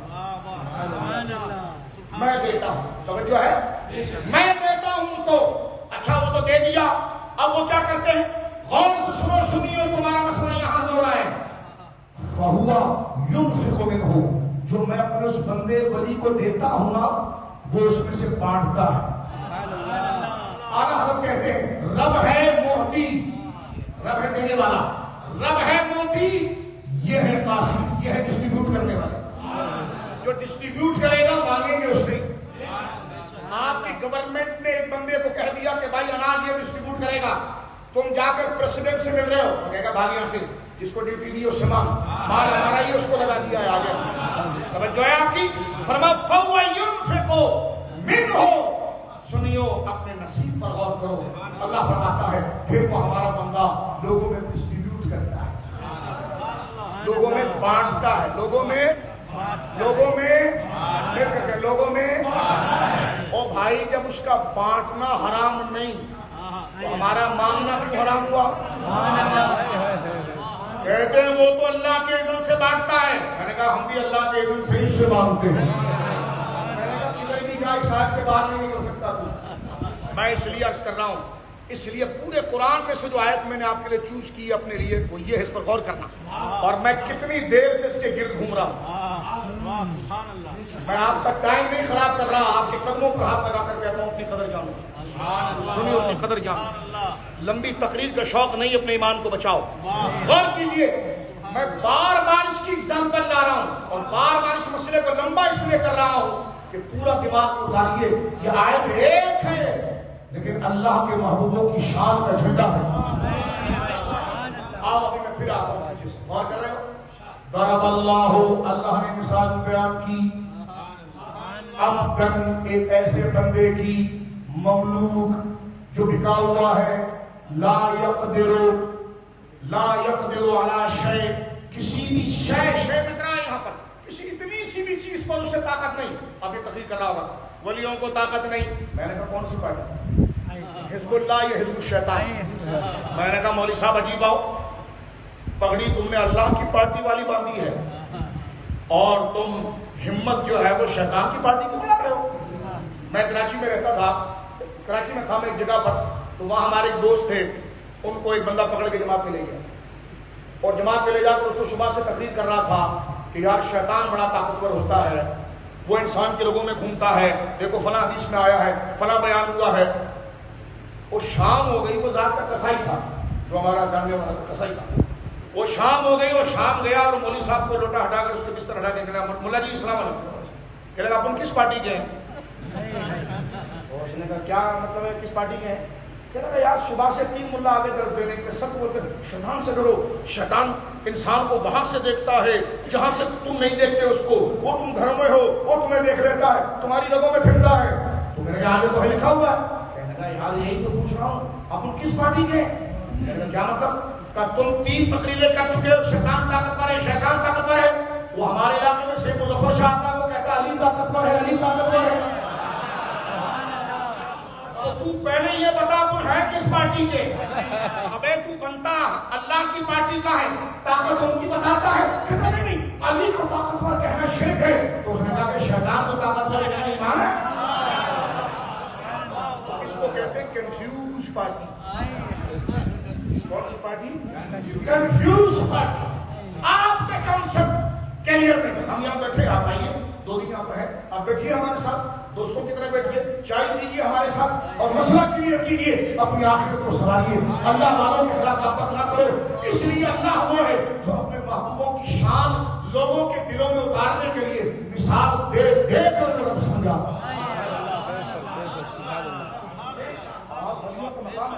آپ سمجھتے ہیں خدا کی قسم, میں نے کل رات بھی ڈربن سے علامہ صاحب نے تو گاڑی چلائی, لن پجر دے 7 گھنٹے میں پہنچے.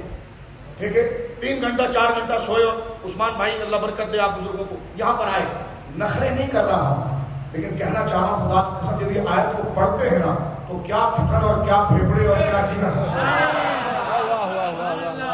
یہ اللہ والوں کی شان دیکھو خدا کا کلام اور رب قادر مطلق ہے میرے بھائیوں وہ کہے مانو تو ماننا پڑے گا لیکن وہ جبر نہیں کرتا وہ کہتا ہے مانو میرے بھائیوں کو دیکھو میں نے کو یہ دیا ہے یہ دیا ہے یہ دیا ہے یہ دیا ہے اور ایسا دارب اللہ ایگزامپل دیتا ہے فرمایا سنو اب تھوڑی بات 10 منٹوں میں ختم کرتا غور کرنا اس آیت کو تم نے آج سبق میں سمجھ لیا تو سب سمجھ پھر سے سنیے میرے بھائیوں ضرب اللہ مثلا اللہ ایگزامپل سے سمجھاتا ہے ایک مسئلے کو ایک کانسیپٹ کو خدا کلیئر کرنا ہے کیا فرمایا عبدن ایک آدمی وہ ہے مملوک جس کی کوئی اختیار نہیں کوئی مرضی نہیں وہ تو بکا ہوا ہے لا یقدر علی شیء اتنی سی چیز پر اس کو قدرت طاقت نہیں ہے ومن مگر کچھ ایسے ہیں رزقناہ جس کو ہم نوازتے ہیں رزقا حسنا اپنی جانب سے اعلیٰ رزق اعلیٰ انعامات سے پھر وہ اللہ سے جو انعامات لیتا ہے گودام میں لاک نہیں کرتا خدا کہتا فَلْيُنْفِقْ وہ باندھتا ہے سرًا وجہرا اندھیرے میں بھی اور جانے میں اب آگے سنو رومتے کھڑے ہوتے آگے کا جملہ جو ہے اللہ کہتا ہے فرشتوں سے حَلْ يَسْتَوُونَ کیا یہ دونوں ایکول ہیں کیا یہ دونوں ایک جیسے ہیں خدا پوچھتا ہے یعنی اس آیت کے اس حصے نے بتایا حَلْ يَسْتَوُونَ کیا یہ دونوں برابر ہیں یہ اتنا سا حصہ بتا رہا ہے یہ کلام بڑے جلال میں ہو رہا ہے فرمایا ایک تو وہ ہے جو ٹھگ بھکاری کچھ نہیں ایک وہ جو میرا محبوب جس کو میں نوازتا ہوں فرشتوں یہ دونوں برابر ہیں فرشتے کہتے ہیں مولا کیسے برابر ہیں یہ تیرے ولی شان والے وہ شیطان زر خرید اللہ جب اپنے ولیوں کی شان سنتا ہے پوچھتا ہے حَلْ يَسْتَوُونَ کیا یہ دونوں پارٹیاں برابر ہیں فرشتے کہتے ہیں نہیں اللہ نے کہتا الحمدللہ اللہ آگے کہتا الحمدللہ ساری تعریف اللہ کی مولا تعریف تو علی کی ہوئی ہے تعریف تو شیخ عبدالقادر جیلانی کی ہوئی ہے تعریف تو معین الدین اجمیری کی ہوئی ہے تعریف تو مخدوم سمرہ کی ہوئی ہے فرمایا انہی میں تو میری طاقت ظاہر ہو رہی ہے نام غریب نواز کا یا معین الدین کا ہے یا عبدالقادر یا مخدوم سمرہ کا ہے شان میری ہے ان کی تعریف ان کی نہیں میری تعریف ہے اسی لیے سے بڑی اس محبت کرتے ہو نا ذکر خدا کا ذکر ہے دیکھو اللہ نے اپنے بارے میں نہیں پوچھا فرشتوں سے دونوں پارٹیوں کا فرق بتایا ایک وہ ہے جو زر خرید بھکاری ایک وہ ہے جن کو نوازتا ہے وہ بانٹتے ہیں دونوں کا ذکر کر کے اللہ کہہ رہا ہے حَلْ يَسْتَوُونَ کیا یہ دونوں برابر ہیں اللہ اپنی بات نہیں کر رہا اپنے ولی اور اپنے دشمن کی بات کر رہا ہے فرشتے کہتے ہیں نہیں مولا دونوں کیسے برابر ہو سکتے ہیں تیرے ولیوں کو تو نوازتا ہے اور ان کو بانٹنے کی طاقت کہتا ہے اور وہ تو زر خرید ہے اس کے جیب میں ہے کیا جو وہ بانٹے گا اور اس کی جیب تو خود بھرتا ہے خزانہ بھرتا ہے اور بانٹنے کی طاقت بھی دیتا ہے تو دونوں برابر کیسے ہو سکتے ہیں تو اللہ یہ کہتا ہے الحمدللہ ساری تعریف اللہ کے لیے ہے لیکن یہ بات کہ دونوں الگ الگ ہیں پر اکثر لا یعلمون بہت سے لوگ قرآن پڑھیں گے لیکن ان کو یہ سمجھ میں نہیں آئے گا کیونکہ ان کے دل میں تکبر ہوگا لیکن اگر ان کے دل میں میری یاد ہوگی تو وہ میرے ولیوں کے آستانے سے جڑے رہیں گے دور نہیں بات سمجھ گیا یہاں سے دیکھیں ایک بات میں عرض کروں یہ اکثر ہم سے سوال کرتے ہیں ولیوں کو اللہ عطا کرتا ہے دلیل کیا ہے ولیوں کو اللہ عطا کرتا ہے دلیل کیا ہے میں نے یہ کہا نا اللہ وَمَنْ رَزَقْنَاهُ میں انہیں رزق دیتا ہوں عطا کرتا ہوں توجہ ہے آپ کی آپ آئیے سورۃ الصاد سورۃ الصاد یہ تو سورۃ النحل ہے اس سے پہلے سورۃ ہود پڑھی میں نے آپ کے سامنے اب یہ حدیث پڑھی نہیں میں نے بخاری رات گزر سکتی ہے میرے دوستو قرآن کی آیتیں جو ولیوں کی شان ہے وہ ختم نہیں ہے کیا تفسیر بیان کر رہا ہے اس ایک آیت پر پوری رات گزر سکتی ہے ایسی ترجمہ کر کے گزر جاتا ہے ولیوں کی شان دیکھیں بولو سبحان اللہ بات سمجھ رہے ہیں آپ کے دونوں برابر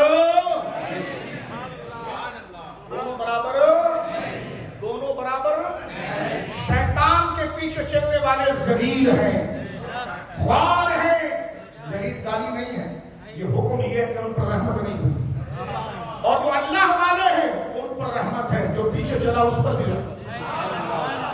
بات سمجھ آ گئی؟ اب اس آیت کو ذرا غور کرنا. ایک لفظ میں سمجھانا چاہتا ہوں. کہتے ہیں عطا کی دلیل کیا ہے؟ میں نے کہا داڑھی آپ کی سفید ہو گئی، آپ کو سمجھ میں نہیں آ رہا قرآن کیا کہہ رہا ہے؟ آپ بغض رکھ کے کیوں دیکھتے ہو؟ آپ اللہ کی پارٹی کا نام لے رہے ہو، مسجد پر اللہ کا نام لے رہے ہو، تو اللہ والا بن کر دیکھو کہ تمہیں پتا چلے گا غوث پاک کی شان. اللہ فرما رہا ہے ان کو میں دیتا ہوں وَمَا رَزَقْنَاهُمْ مِنَّا رِزْقًا حَسَنًا. جیسے سورہ سعد میں حضرت سلیمان کے لیے کہا. سلیمان علیہ السلام کو ہدہد پرندے نے آ کر بتایا کہ یمن کی ایک عورت ہے بلقیس، اس کی اتنی بڑی سلطنت ہے، وہ اتنی بڑی طاقتور ہے، لیکن دکھ کی بات یہ ہے حضور کہ وہ سورج کو پوچھتی ہے. حضرت سلیمان علیہ السلام نے کہا اچھا. تو حضرت سلیمان نے یہ نہیں کیا کہ دو بندوں کا جاؤ ذرا اس کو کلمہ پڑھا کر آؤ. توجہ ہے. حضرت سلیمان علیہ السلام کو جب یہ خبر آئی کہ وہ عورت اپنے علاقے کی رانی ہے اور لاکھوں کا لشکر اس کے ساتھ ہے، بڑی مالدار ہے، تو آپ نے کلمہ ایسا نہیں پڑھوایا. پہلے رب نے کہا اپنی طاقت دکھا، کیونکہ وہ رانی مہارانی ہے، وہ کلمہ کیوں پڑھے گی؟ توجہ ہے آپ کی؟ وہ کلمہ یہ کہتے ہیں نبیوں کے پاس اختیار نہیں ہوتا. میں نے کہا اختیار نہیں ہوتا، نبیوں کے پاس اختیار، کہتے نبیوں کے پاس کوئی اختیار نہیں ہوتا. تو میں نے کہا فرعون کے پاس یہ اختیار ہے، نمرود کے پاس اختیار ہے. جو سامنے رسیاں پھینک کر جادو کر کے سانپ بنائیں، یہ اختیار ہے. اور جو ہدایت کا نمائندہ اس کے پاس ہدایت اس کے پاس اختیار نہیں.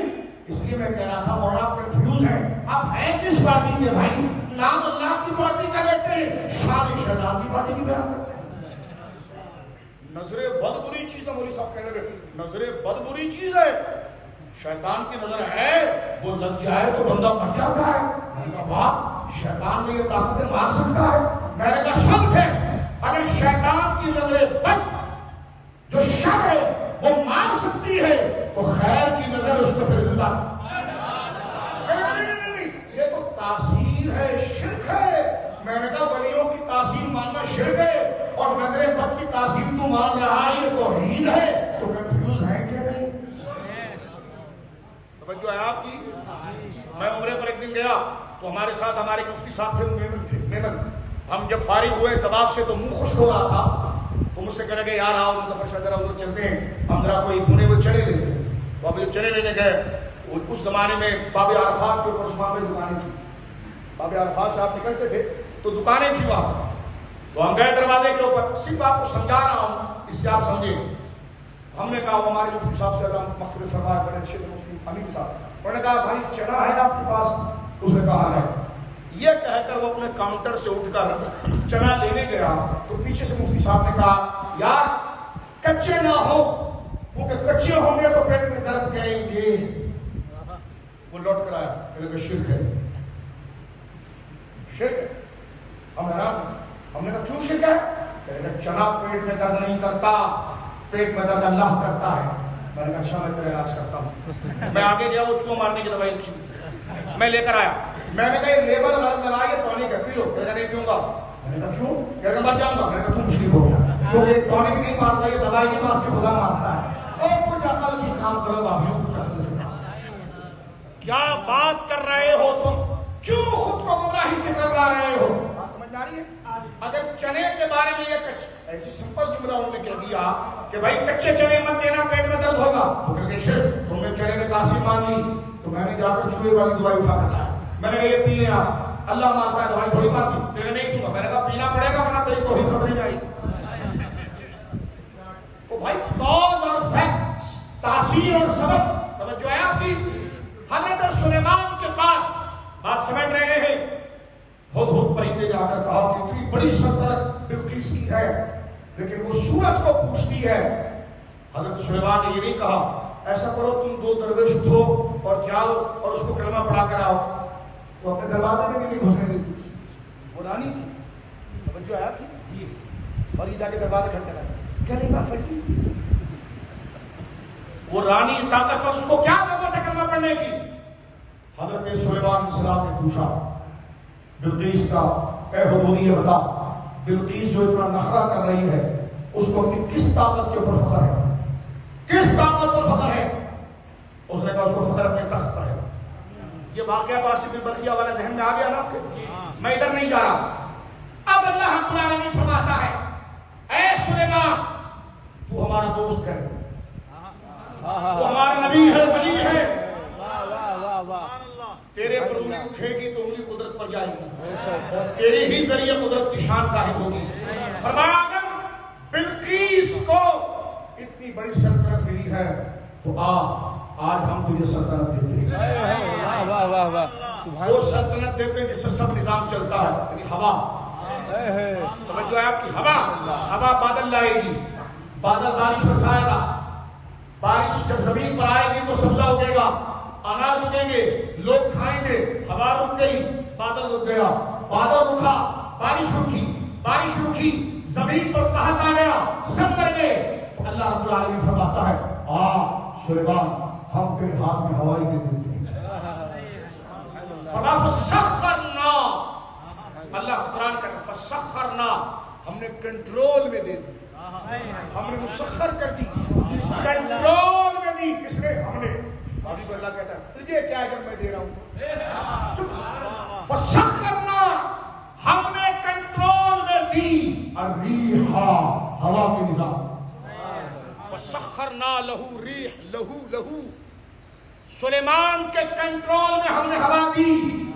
اور آگے اللہ کیا کہتا ہے؟ تجری، ہوا چلتی تھی بِأَمْرِهِ، سلیمان کے حکم۔ قرآن ہے اگر ہم یہ کہے کہ نبیوں کے حکم سے ہوا چلتی ہے تو مولی کا حل شرک ہو گیا۔ میں نے خدا کہا تجری بِأَمْرِهِ، تجری بِأَمْرِهِ، سلیمان حکم دیتا تھا، اللہ نے فرمایا ایسا کنٹرول دیا، ہوا چلتی تھی لیکن کیسے؟ رخاءً حیث أصاب۔ اللہ نے یہ بھی فرمایا کہ دیکھو یہ ایسٹ ہے، ویسٹ ہے، ساؤتھ ہے، نارتھ ہے، ہر جگہ ہوا کا ایک نظام ہے، یہاں اتنے گھنٹے چلے گی، یہاں اتنے گھنٹے چلے گی، یہاں اتنے گھنٹے چلے گی۔ لیکن اللہ آگے فرماتا ہے سلیمان ہم نے ہوا تیرے کنٹرول میں دی، اب یہ تیرے حکم سے چلے گی، اب تیرا جہاں چیز چاہے زیادہ چلائیے۔ ہم یہ نہیں کہیں گے کہ ایسٹ میں چلانا ہے یا ویسٹ میں چلانا ہے یا ساؤتھ میں چلانا ہے یا نارتھ میں چلانا ہے۔ شان دیکھیں نبیوں کی، فرمایا جہاں تیرا دل چاہے، تیرے کو اگر اچھا لگے کہ میرے مریدین یہاں زیادہ ہیں اور نیک لوگ یہاں زیادہ ہیں، فرمایا 24 گھنٹے وہاں چلاتا رہے۔ اور تجھے لگے کہ میرے دشمن یہاں پر ہے، ذرا بھی نہ چلا، کل جیسے چل رہی تھی چھوڑ، آج تیرے حکم سے چلے گی۔ قرآن کہتا ہے فَمْنُنْ أَوْ أَمْسِكْ، یہ قرآن ہے، فَمْنُنْ أَوْ أَمْسِكْ، چاہے تو احسان کرتے ہوئے ایک ہی جگہ چلاتے رہے، أَوْ أَمْسِكْ، چاہے تو کسی علاقے سے روک دے بغیر حساب، کچھ نہیں پوچھے۔ ہاذا عطاؤنا، اللہ کیا کہتا ہے؟ ہاذا عطاؤنا، کہتے عطا کی دلیل لاؤ، میں نے کہا گئی ہاذا عطاؤنا، یہ ہماری بخشش ہے، یہ ہماری سنو ہماری بخشش۔ قرآن پڑھ رہا ہوں میں آپ کے سامنے سورہ سواد، ہاذا عطاؤنا فَمْنُنْ، چاہے تو احسان کر کے ایک طرف چلاتا ہے، اور امسک، کہیں سے روک دے بغیر حساب، حساب کتاب نہیں۔ یہ شان ہے ولیوں کی، بولو سبحان اللہ۔ یہ دونوں برابر۔ ایک جملہ یہاں پر سنیے ذرا توجہ کے ساتھ، ایک ہی آیت ہے، اللہ فرماتا ہے میرا بندہ جب میں اس کو دیتا ہوں نا تو وہ بانٹتا ہے۔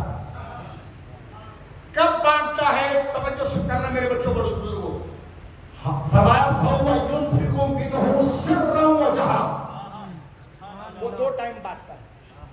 کب بانٹتا ہے؟ دو ٹائم، سر میں بھی بانٹتا ہے، جہر میں بھی بانٹتا ہے۔ اب سر کا جہر کے ساتھ تقابل بتا رہا ہے۔ سر کا معنی جہر کہتے ہیں اعلانیہ، کہ لوگ آ گئے اس کا اعلان کر کے کہا لے لو خزانہ میرا لے لو، اور سر یہ ہے کہ کوئی اکیلا بھی آ گیا تو خاموشی سے بھی دے دیتا۔ سر کا ایک معنی بنے گا خاموشی، تنہائی، اکیلا پن، اور ہر اکیلا پن کا سب سے آخری اکیلا پن قبر ہے، اللہ اکبر، اور ہر اعلان کا آخری اعلان دنیا ہے۔ معنی کیا ہوا؟ فَوَفَوَّ يُنْفِقُ مِنْهُ سِرًّا وَجَهْرًا، ایک وہ ہے جس کو کچھ نہیں دیا اور وہ ٹھگ بھکاری ہے، ایک وہ ہے جس کے خزانے ہم نے بھرے اور وہ خرچ کرتا ہے سِرًّا وَجَهْرًا، جب مزار میں ہو تب بھی مانگتا ہے، لوگوں کے درمیان ہو تب بھی۔ جو آگے آپ کا یہ آیت کریمہ نے ذہنوں کو کھول دیا کہ اللہ رب العالمین جل وعلا نے کیسے اپنے محبوبوں کو نبھایا۔ ایک جملہ یہاں پر آپ سنیے میرے دوستوں بزرگ، ایک بندہ مجھ سے کہنے لگا، او بھائی وینڈا میں تم نے مسجد بنا لی ہے، پھر اجمیر شریف کیوں جا رہے ہو؟ توجہ ہے؟ او بھائی وینڈا میں مسجد بنا لی تو بھائی عثمان پھر بغداد کیوں گئے؟ او وینڈا میں مسجد بنا لی پھر اجمیر کیوں گئے؟ وینڈا میں مسجد بنا لی پھر نجف اشرف کیوں گئے؟ وینڈا میں مسجد بنا لی کربلا کیوں گئے؟ کیا کہنا چاہتے ہو ذرا کھل کے بات کرو، آج محفل لگی ہے، کیا کہنا چاہ رہے ہو؟ کہہ رہے کہ بھائی کیا اللہ وینڈا میں نہیں سن رہا تھا جو تم اجمیر گئے؟ توجہ ہے، یہ تانا دیتے ہیں کہ اللہ آپ کے گھر میں نہیں سنتا، کیا اللہ وینڈا میں نہیں سن رہا تمہاری جو تم اجمیر گئے؟ میں نے کہا کچھ گنجے گنجے لگ رہے ہو، کہہ رہے کہ ہاں کل عمرے سے آیا ہوں۔ میں نے کہا کیوں؟ اللہ وینڈا میں نہیں مل رہا تھا جو مکہ گئے؟ کیا بات ہے، بات سمجھ رہے ہو؟ کیا بات ہے، آگے بڑھ رہا ہوں، بات سمجھو۔ ارشاد، مجھ سے کہنے کہ اللہ ہر جگہ سے سنتا ہے پھر اجمیر کیوں گئے؟ میں نے کہا ملا جی سننے کا مسئلہ نہیں، راضی کرنے کا مسئلہ ہے۔ آپ کو مسئلہ ہی سمجھ میں نہیں آیا؟ ابے سنتا وہ ہر جگہ سے ہے، راضی ہر جگہ سے نہیں۔ بول سبحان اللہ۔ یہ مسئلہ ذرا سمجھنا، سنتا مسئلہ مولانا سننے کا نہیں، مسئلہ اسے راضی کرنے کا ہے۔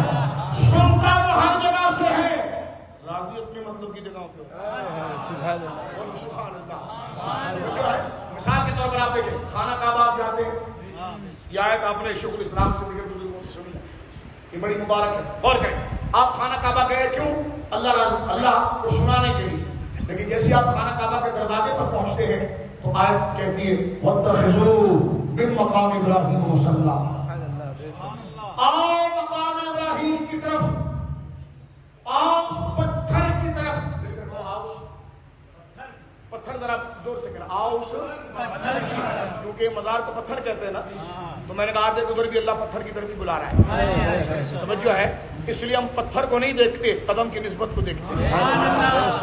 اب ایک پتھر وہ تھا جس سے مورتی بنتی تھی، اور ایک پتھر وہ جو خانہ کعبہ میں لگا جس کو پتھر لگا کے چومتا ہے، دونوں طرف پتھر، لیکن پتھر کو نہ دیکھ اللہ نسبت کو دے، پتھر کی نسبت یاروں کے ساتھ ہو جائے تو اس کو چومنا بھی توحید بن جاتا ہے، پتھر کی نسبت دشمنوں کے ساتھ ہو جائے تو وہ جہنم کا ایندھن بن جاتا ہے۔ اس لیے میں شروع سے کہہ رہا ہوں شیطان گمراہ کرتا ہے کہ سب برابر ہے، ہم نے کہا سب برابر نہیں، ایک پتھر اس کے پاس گیا تو وہ جہنم میں گیا، اور ایک پتھر محبوب کے پاؤں کے نیچے آیا تو کعبے میں آباد ہوا۔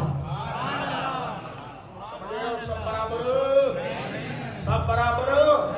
اب سنیے، آپ خانہ کعبہ میں آتے ہیں تو اللہ رب العالمین کا کلام کرتا ہے وَاتَّخِذُوا مِن مَقَامِ إِبْرَاهِيمَ مُصَلًّى، آؤ اس پتھر کے قریب جہاں ابراہیم نے نماز پڑھی تھی۔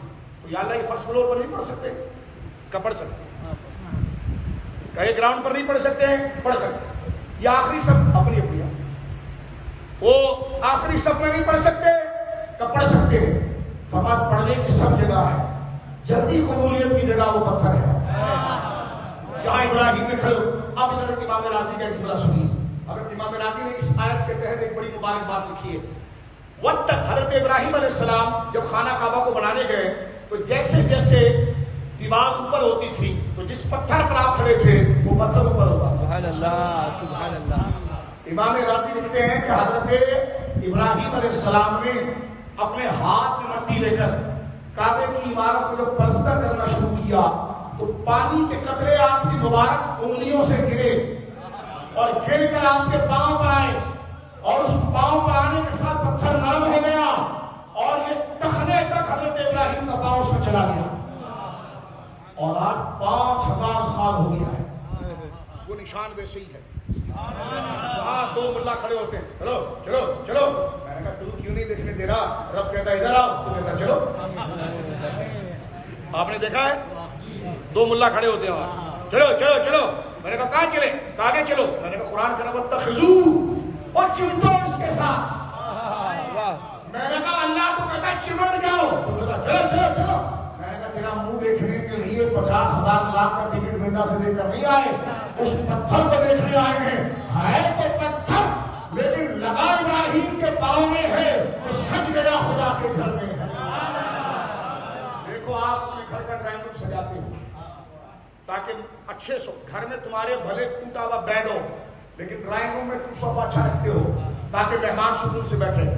ٹھیک ہے, ایک ایک قسم کی سینری اور ایک ایک قسم کے گلدان آپ لگاتے ہو کیونکہ جب مہمان آتا ہے نا تو آپ کے ڈرائنگ روم کو دیکھتا ہے اور ڈرائنگ روم کو دیکھ کر سمجھ جاتا ہے کہ اس کا مزاج کیا ہے.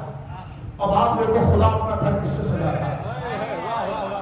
خدا نے اپنا گھر سجایا ایک پتھر سے, اور پتھر وہ تھا جس پر ابراہیم کے پاؤں کے نشان تھے. جو ہے آپ کی, اگر اللہ والوں کی نسبت سے شرک ہوتا تو یہ کیوں ہوتا؟ حدیث پاک سنیے, یہ پتھر جہاں آج موجود ہے نا, جو کعبے کے دروازے سے تقریباً دوسری صف میں ہے, سامنے ہے, ایک گولڈن کلر کے جالے کے اندر موجود ہے. یہ پہلے یہاں نہیں تھا. حدیث پاک میں آتا ہے حضرت عمر سرکار کے ساتھ طواف کر رہے ہیں, سرکار کے ساتھ طواف کر رہے ہیں.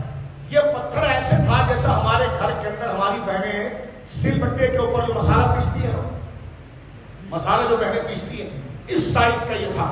اور یہ کعبے کی دیوار کے پیچھے چھپا کر رکھا گیا تھا. طواف کر رہے ہیں حضرت عمر اور حضور آگے ہیں. جیسے اس پتھر کے قریب سے گزرے اور یہ پتھر دیوار کے ساتھ, کعبے کی دیوار کے ساتھ رکھا ہوا تھا, حضرت عمر کی نظر پڑی پتھر پر. کر رہے ہیں طواف اور دیکھ رہے ہیں اس پتھر کو. طواف نماز کی طرح ہوتا ہے, ان کی نمازیں نبی کے خیال سے ٹوٹتی ہیں, لیکن آپ دیکھیں یہاں پر اب طواف ہوتا سلام, طواف نماز کی طرح ہے, صرف اللہ کی رضا کے لیے ہوگا. اب طواف کون کر رہا ہے؟ حضور. کون کر رہا ہے جی بولیے؟ حضور. اور پیچھے حضرت عمر چل رہے ہیں. حضرت عمر کی نظر پڑی اس پتھر کے اوپر تو پیچھے سے سرکار کی 3 انگلیاں پکڑی جاتی ہیں, کیونکہ حضور آگے چل رہے ہیں. توجہ ہے آپ کی, حضور آگے چل رہے ہیں. حضور کی 3 انگلیاں پکڑی اور کہہ رہے یا رسول اللہ ھذا مقام ابینا ابراہیم. حضور یہ وہی پتھر ہے نا جو ہمارے باپ ابراہیم کے پاؤں سے لگا تھا.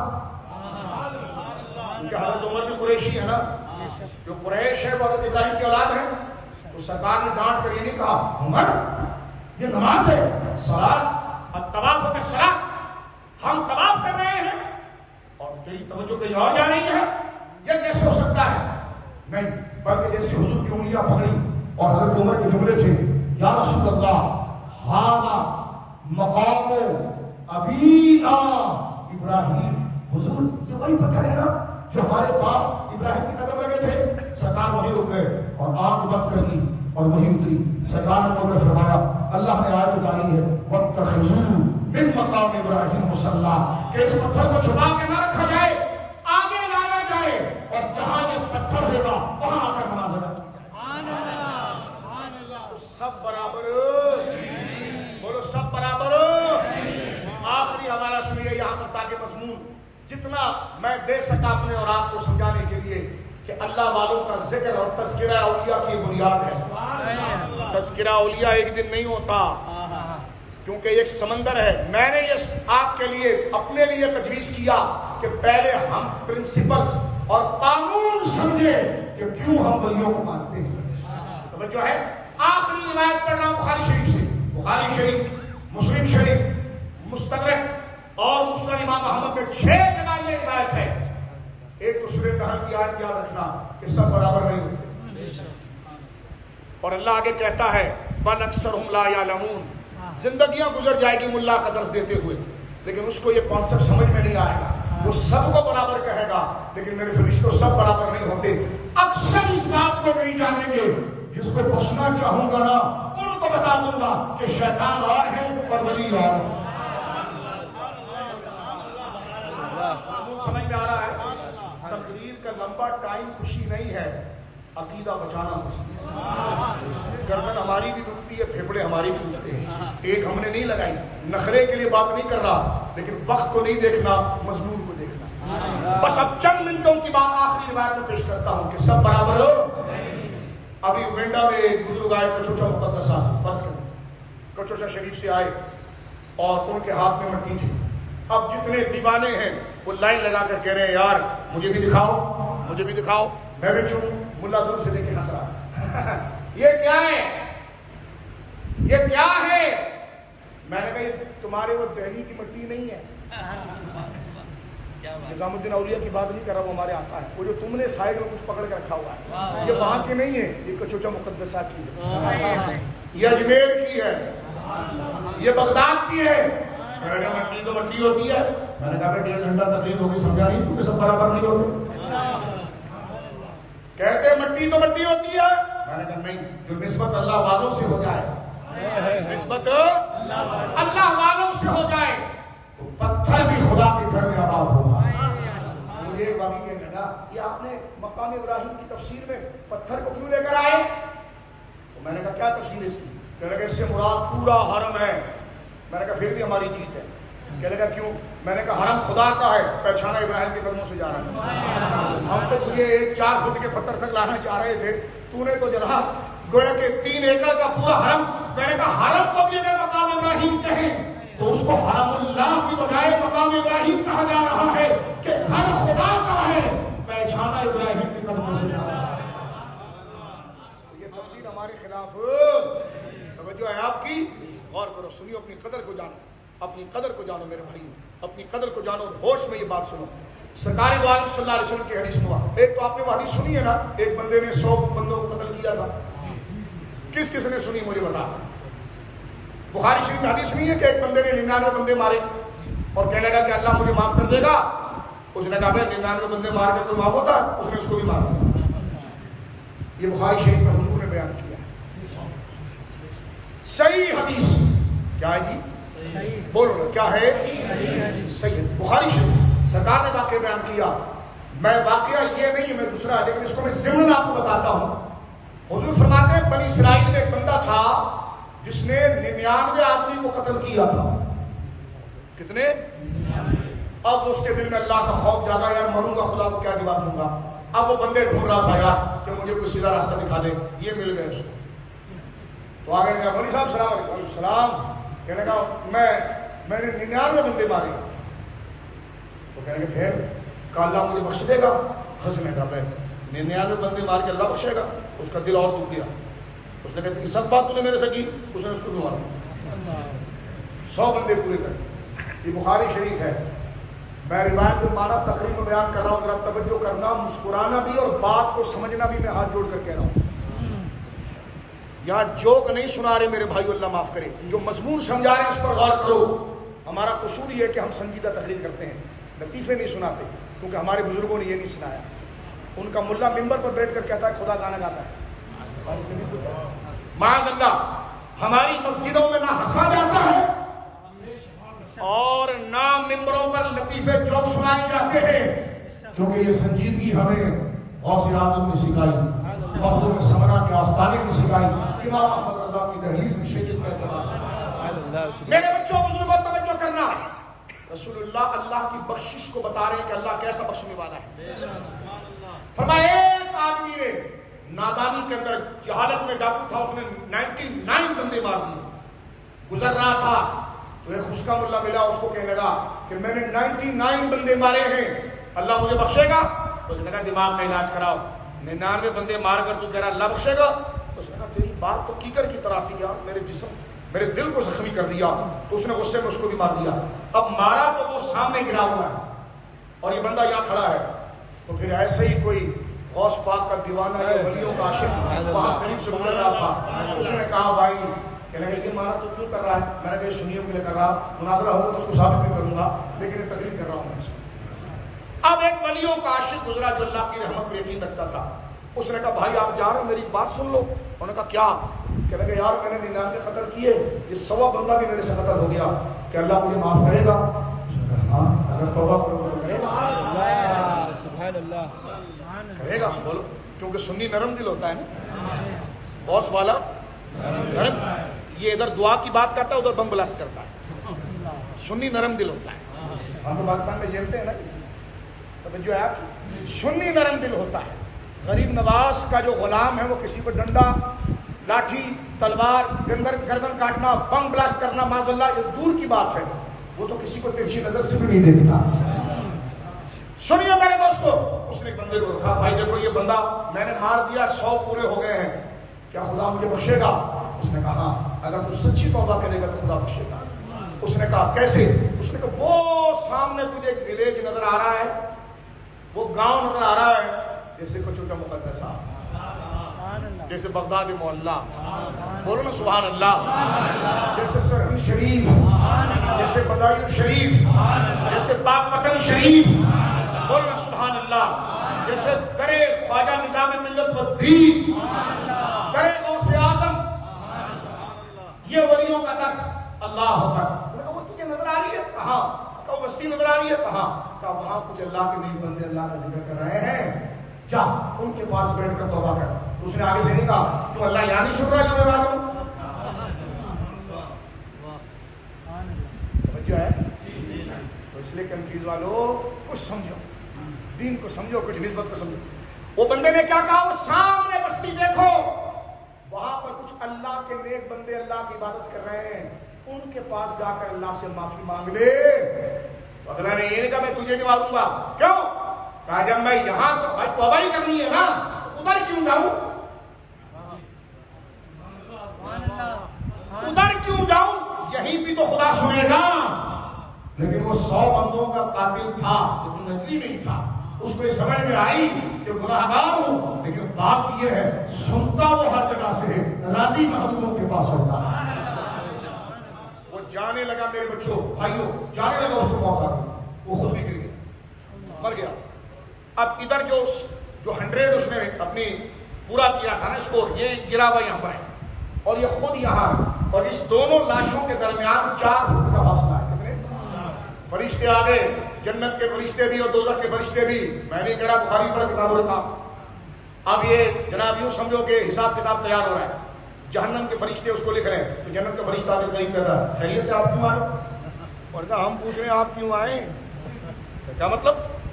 کہا ہم اس لیے آئے, اس نے 100 بندے مارے, تو یہ جنت میں جائے گا اتنا کام کر کے. اور تم کیوں آئے ہو؟ کہا ہم اس لیے آئے ہیں کہ توبہ کے لیے جا رہا تھا.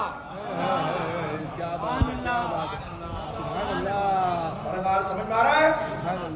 اور توبہ والوں کے پاس جا رہا تھا. اب دونوں فرشتوں میں جھگڑا شروع ہو گیا حدیث میں, اور لگا آپ جہنم میں لے جائیں گے. ایسے لے جاؤ, لے جاؤ, ہم تو جنت میں لے جائیں گے. بولے ایسے لے جاؤ گے. اب اللہ کو تو پتا ہے نا کہ یہ جنت میں جائے گا, یہ کہاں جائے گا. اللہ وہی نہیں اتارتا, اللہ خود چاہتا ہے کہ مسئلہ لمبا ہو اور میرے ولیوں کی نسبت ظاہر ہو جائے.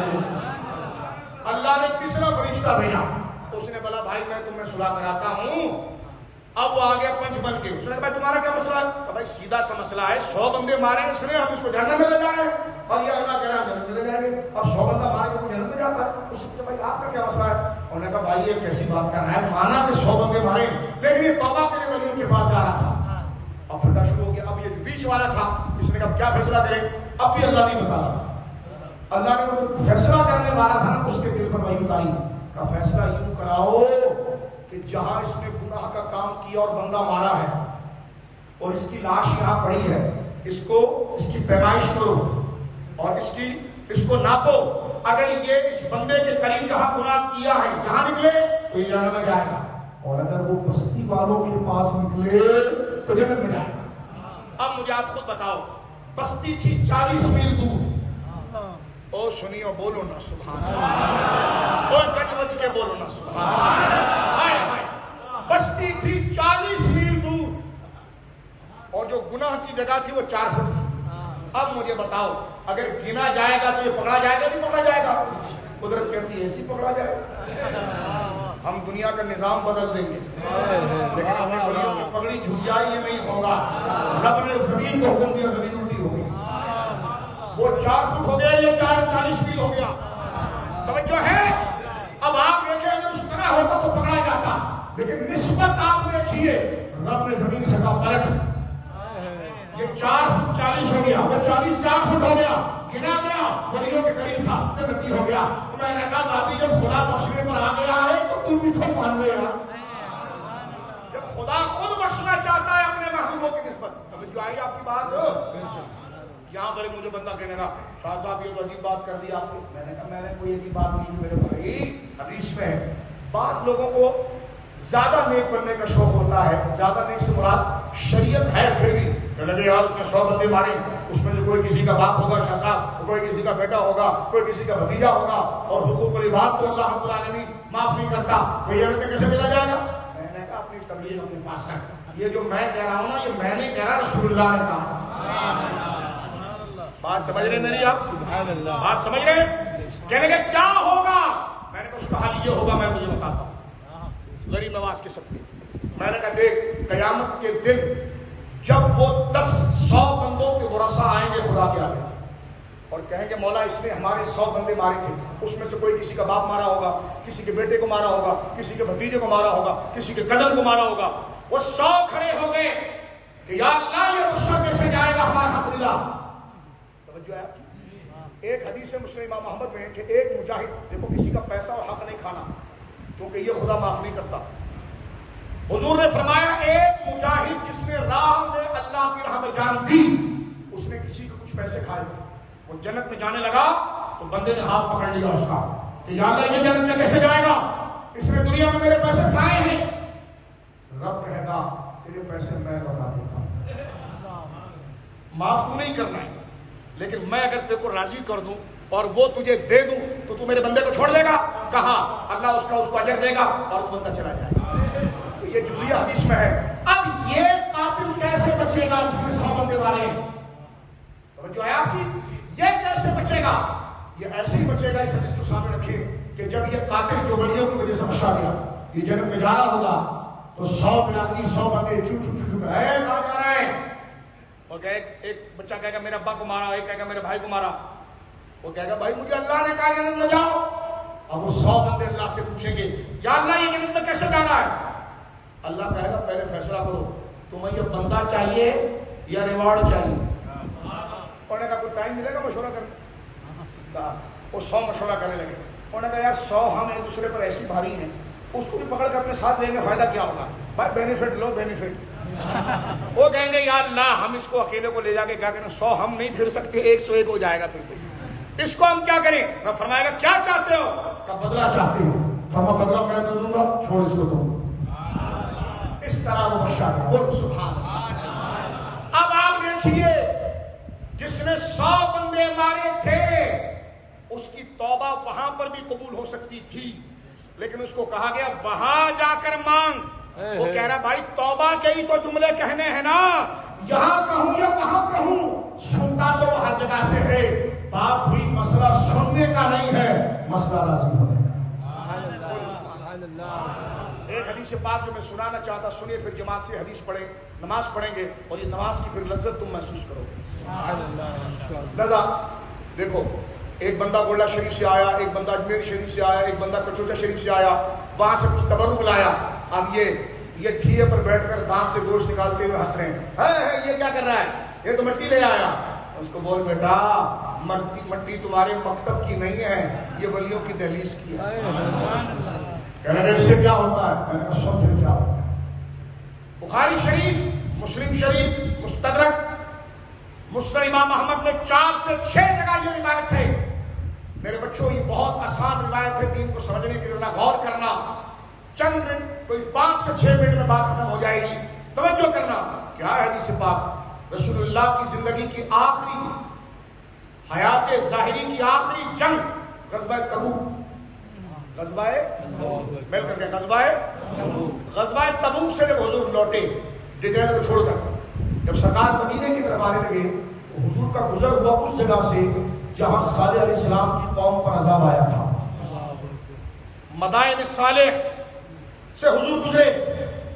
جب حضور اس کو کراس کرتے ہوئے گزرے تو تھکن بہت تھی. وہاں پر کچھ لوگوں نے قریب میں اس وادی سے باہر نکل کر پڑاؤ ڈالا. 40,000 صحابہ تھے. کتنے؟ مل کر کہیں کتنے؟ مل کر کہیں کتنے؟ 40,000. عثمان بھائی لنگر ہے آج؟ کل ہے؟ یہ بھی بہت بڑی تربیت کی بات ہے. ہمارے وہاں مجمع جب تک نہیں بیٹھتا جب تک لنگر نہ ہو. لیکن میں دنیا کو بتانا چاہتا ہوں الحمدللہ علم دین لینے والوں کا طریقہ یہ ہے کہ ان کی اصل غذا قرآن و سنت ہوتی ہے.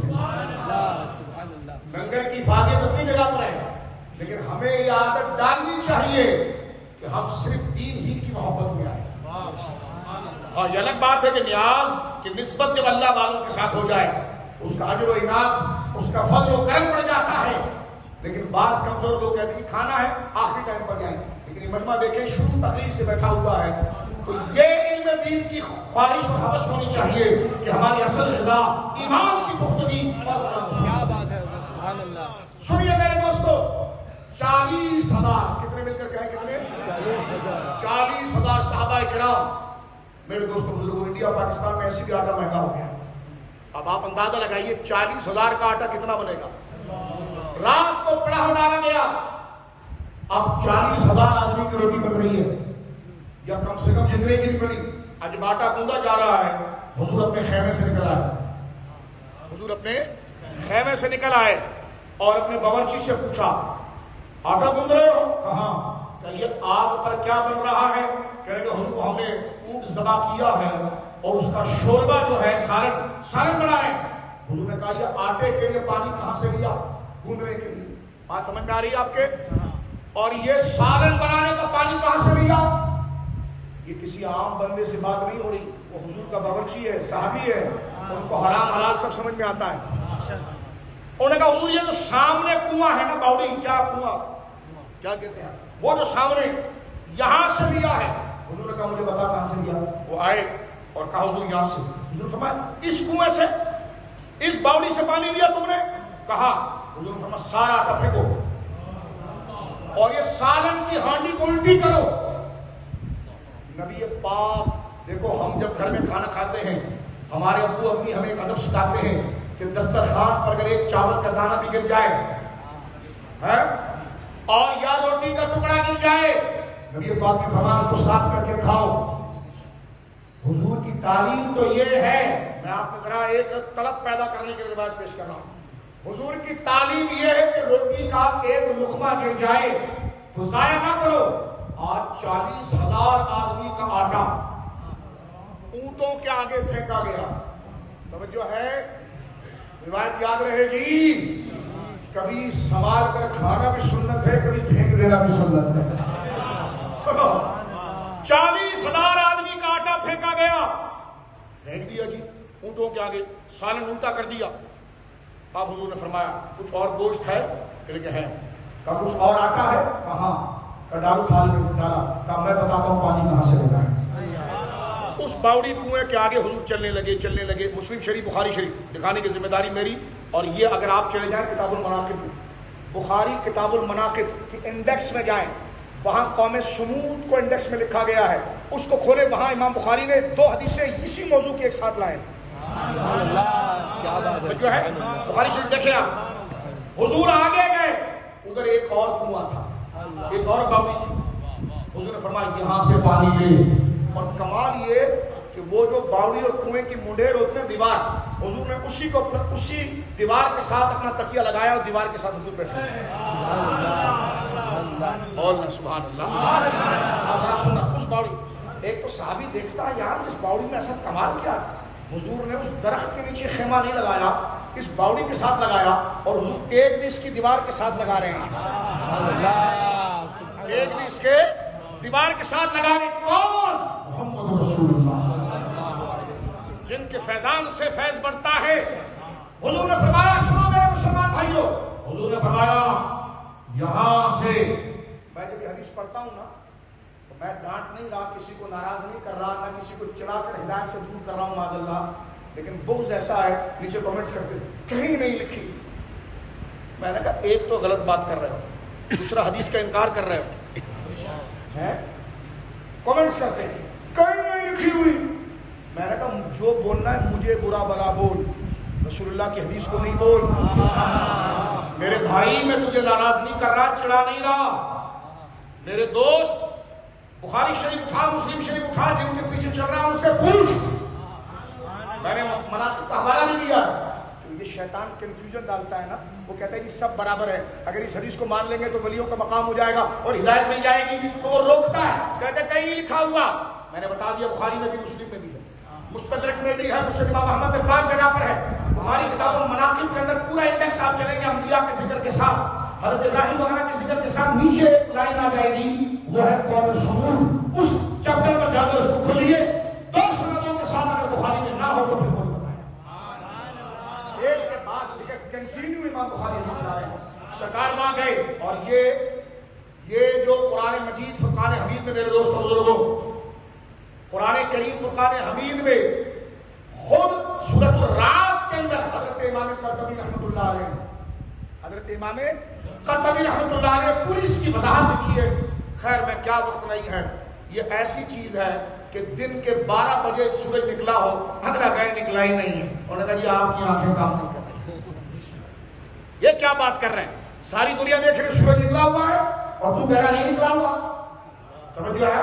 تو کہہ رہا ہے نہیں نکلا ہوا، یہ ہے بغض۔ یہ کیا ہے؟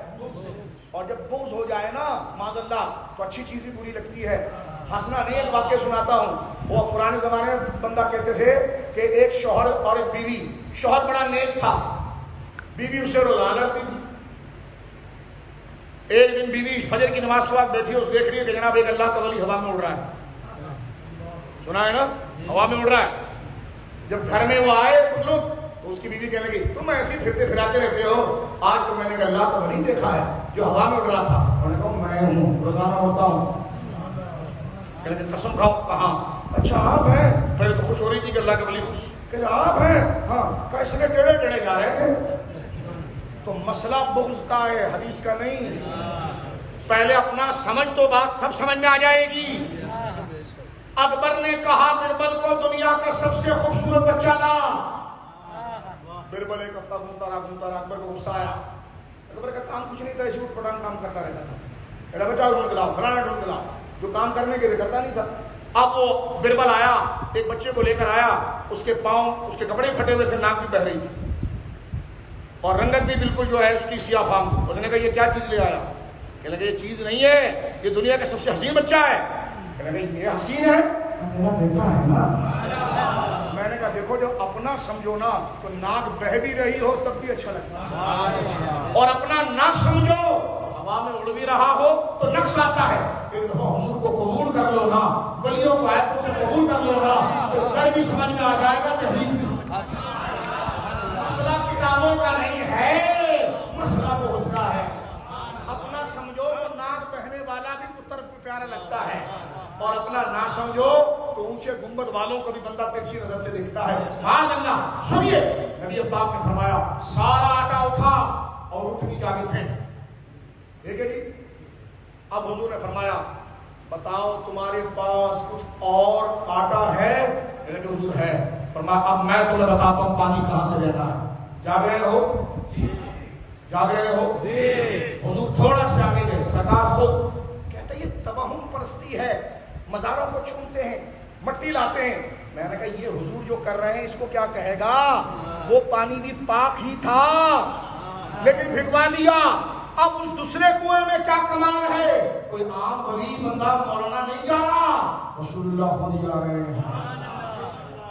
سرکار نے فرمایا اس کنویں سے پانی لے رہا ہوں یا رسول اللہ۔ 2 بالٹی پانی نکالی، آٹا کون گوندنے لگے۔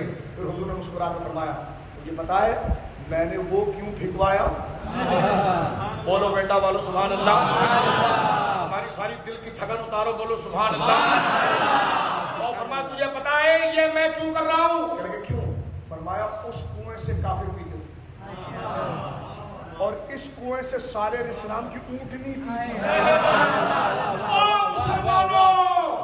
اس سے نبی کی اونٹنی منہ ڈال کر پیے، وہ پانی اتنا برکت والا ہو جائے کہ جناب رسول اللہ اسی پانی سے روٹی کٹوا کر کھائے اور اس کنویں کی دیوار پر ٹیک ٹیک لگا کر سبحان اللہ کیا بات ہے سبحان اللہ جب نبی کی اونٹنی کی یہ شان ہے تو نبی کا مقام کیا نبی کی شان اس لیے اللہ فرماتا حل یستوون کیا دونوں برابر ہیں نہیں الحمدللہ بل اکثرهم لا یعلمون تو تذکرہ اولیاء پہ پہلی چیز مجھے بتاؤ یہ ساری تعریفیں تم نے قرآن سے سنی دل اسلام کی محبت میں جگمگ ہو رہا کہ نہیں ہو رہا ہاں اب نماز میں لذت کیسی ہوگی کہ مولا تجھے آپ سجدہ کرنے کا کیا کیونکہ عبادت کہتے ہیں انتہا درجے کی تعظیم کو انتہا درجے کی تعظیم کب ہوتی ہے جب انتہا درجے کی عزت والی چیز رکھی جائے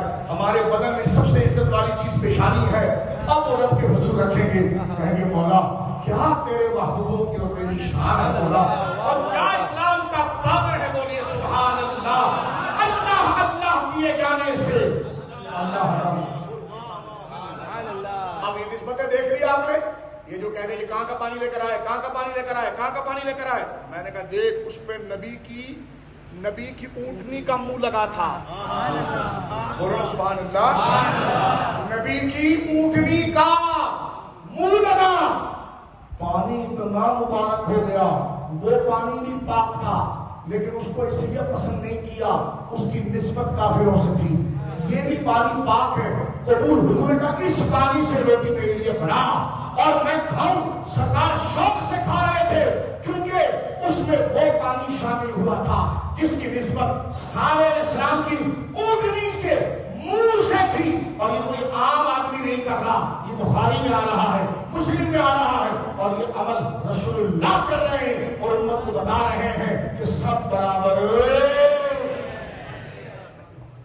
اللہ اللہ کیے جانے سے اللہ نہ ملے اللہ والے ہیں جو اللہ سے ملا دیتے ہیں آج کے درس میں میرے دوستوں بزرگوں فضائل تذکرہ اولیاء میں اب آپ کو ساری بات سمجھ میں آ جائے گی کہ غوث پاک سے محبت کیوں ہے اور غریب نواز سے محبت کیوں ہے ان پیاروں سے محبت کیوں ہے کیونکہ ان کی نسبت اللہ کی طرف ہے دیکھو ایک پانی گنگا کا بھی ہے اور ایک پانی زمزم کا بھی ہے دونوں پانی اگر آپ نیاز بانٹو تو کہتا ہے پرشاد اور اس میں کیا فرق ہے میں نے کہا مثالیں تو میں ایسی تڑپانے والی دے سکتا ہوں لیکن میں چلانا نہیں چاہتا میں نے کہا میری بات سن تو نیازوں کو پرشاد سے تشبیہ دیتا ہے ہندو جب یاترا پر جاتا ہے تو سر مونڈتا ہے نا مڑتا کہ نہیں مڑتا انڈیا میں تم لیتے ہو لیکن ہم کو پتا ہے پڑھتے ہیں سمجھ رہے ہو سر مونڈتا ہے اور مسلمان جب حج کرتا ہے تو سر مونڈتا ہے وہ ایک پتھر کے گرد گھومتا ہے آپ کعبے کا گھر پتھر ہے اس کے گرد گھومتے ہو وہ ایک کالے پتھر کو چومتا ہے آپ خانہ کعبہ میں کالے پتھر کو چومتے ہو وہ جا کر وہاں پر کھڑے ہو کر گنگا میں دریا کا پانی پیتا ہے تو ناؤ سے چل کر جا کر جناب جو ہے وہ زمزم شریف تو پیتے ہو چیزیں سملر ہیں لیکن فضل میں کسی نہیں اس کی نسبت کہیں اور ہے اس کی نسبت اللہ والوں سے اللہ رب العالمین ہمیں ایمان کی حفاظت کے لیے اولیاء کے مقام کو سمجھنے کی توفیق دے کیونکہ ولیوں کا ذکر قرآن نے کہا مان ثبت بھی فضالت حبیب اس سے تیرا دل مضبوط ہوگا اور شیطان کبھی نہیں چاہے گا کہ ہمارا دل اسلام سے مضبوط ہو اس لیے وہ کہے گا کہ سب برابر ہوتے ہیں لیکن دین اسلام کہتا ہے سب برابر گھر میں سارے رشتے برابر ہوتے ہیں ان کے وہاں ہمارے وہاں تو بڑے لحاظ ہے ماں ہے بیٹی ہے بہن ہے باپ ہے تایا ہے ابا ہے اب میں کیا کہنا چاہ رہا ہوں سمجھ رہے ہیں کچھ سب برابر سب کو برابر سمجھنے والا جانور ہوتا ہے اور فضل والوں کو فضل دینا اور غیر فضل والے کو دور کرنے والا وہ قرآن کے راستے پر چلنا ہوتا ہے اللہ ہمیں ولیوں کے در سے وابستہ رکھے کہ تجھ سے در سے سب سے ہے مجھ کو نسبت میری گردن میں بھی ہے دودھ کا ڈیرا تیرا اس نشانی کے جو سن ہے نہیں مارے جاتے عشر تک میرے گلے میں رہے پٹا تیرا وآخر دعوانا الحمدللہ رب العالمین نعرہ تکبیر نعرہ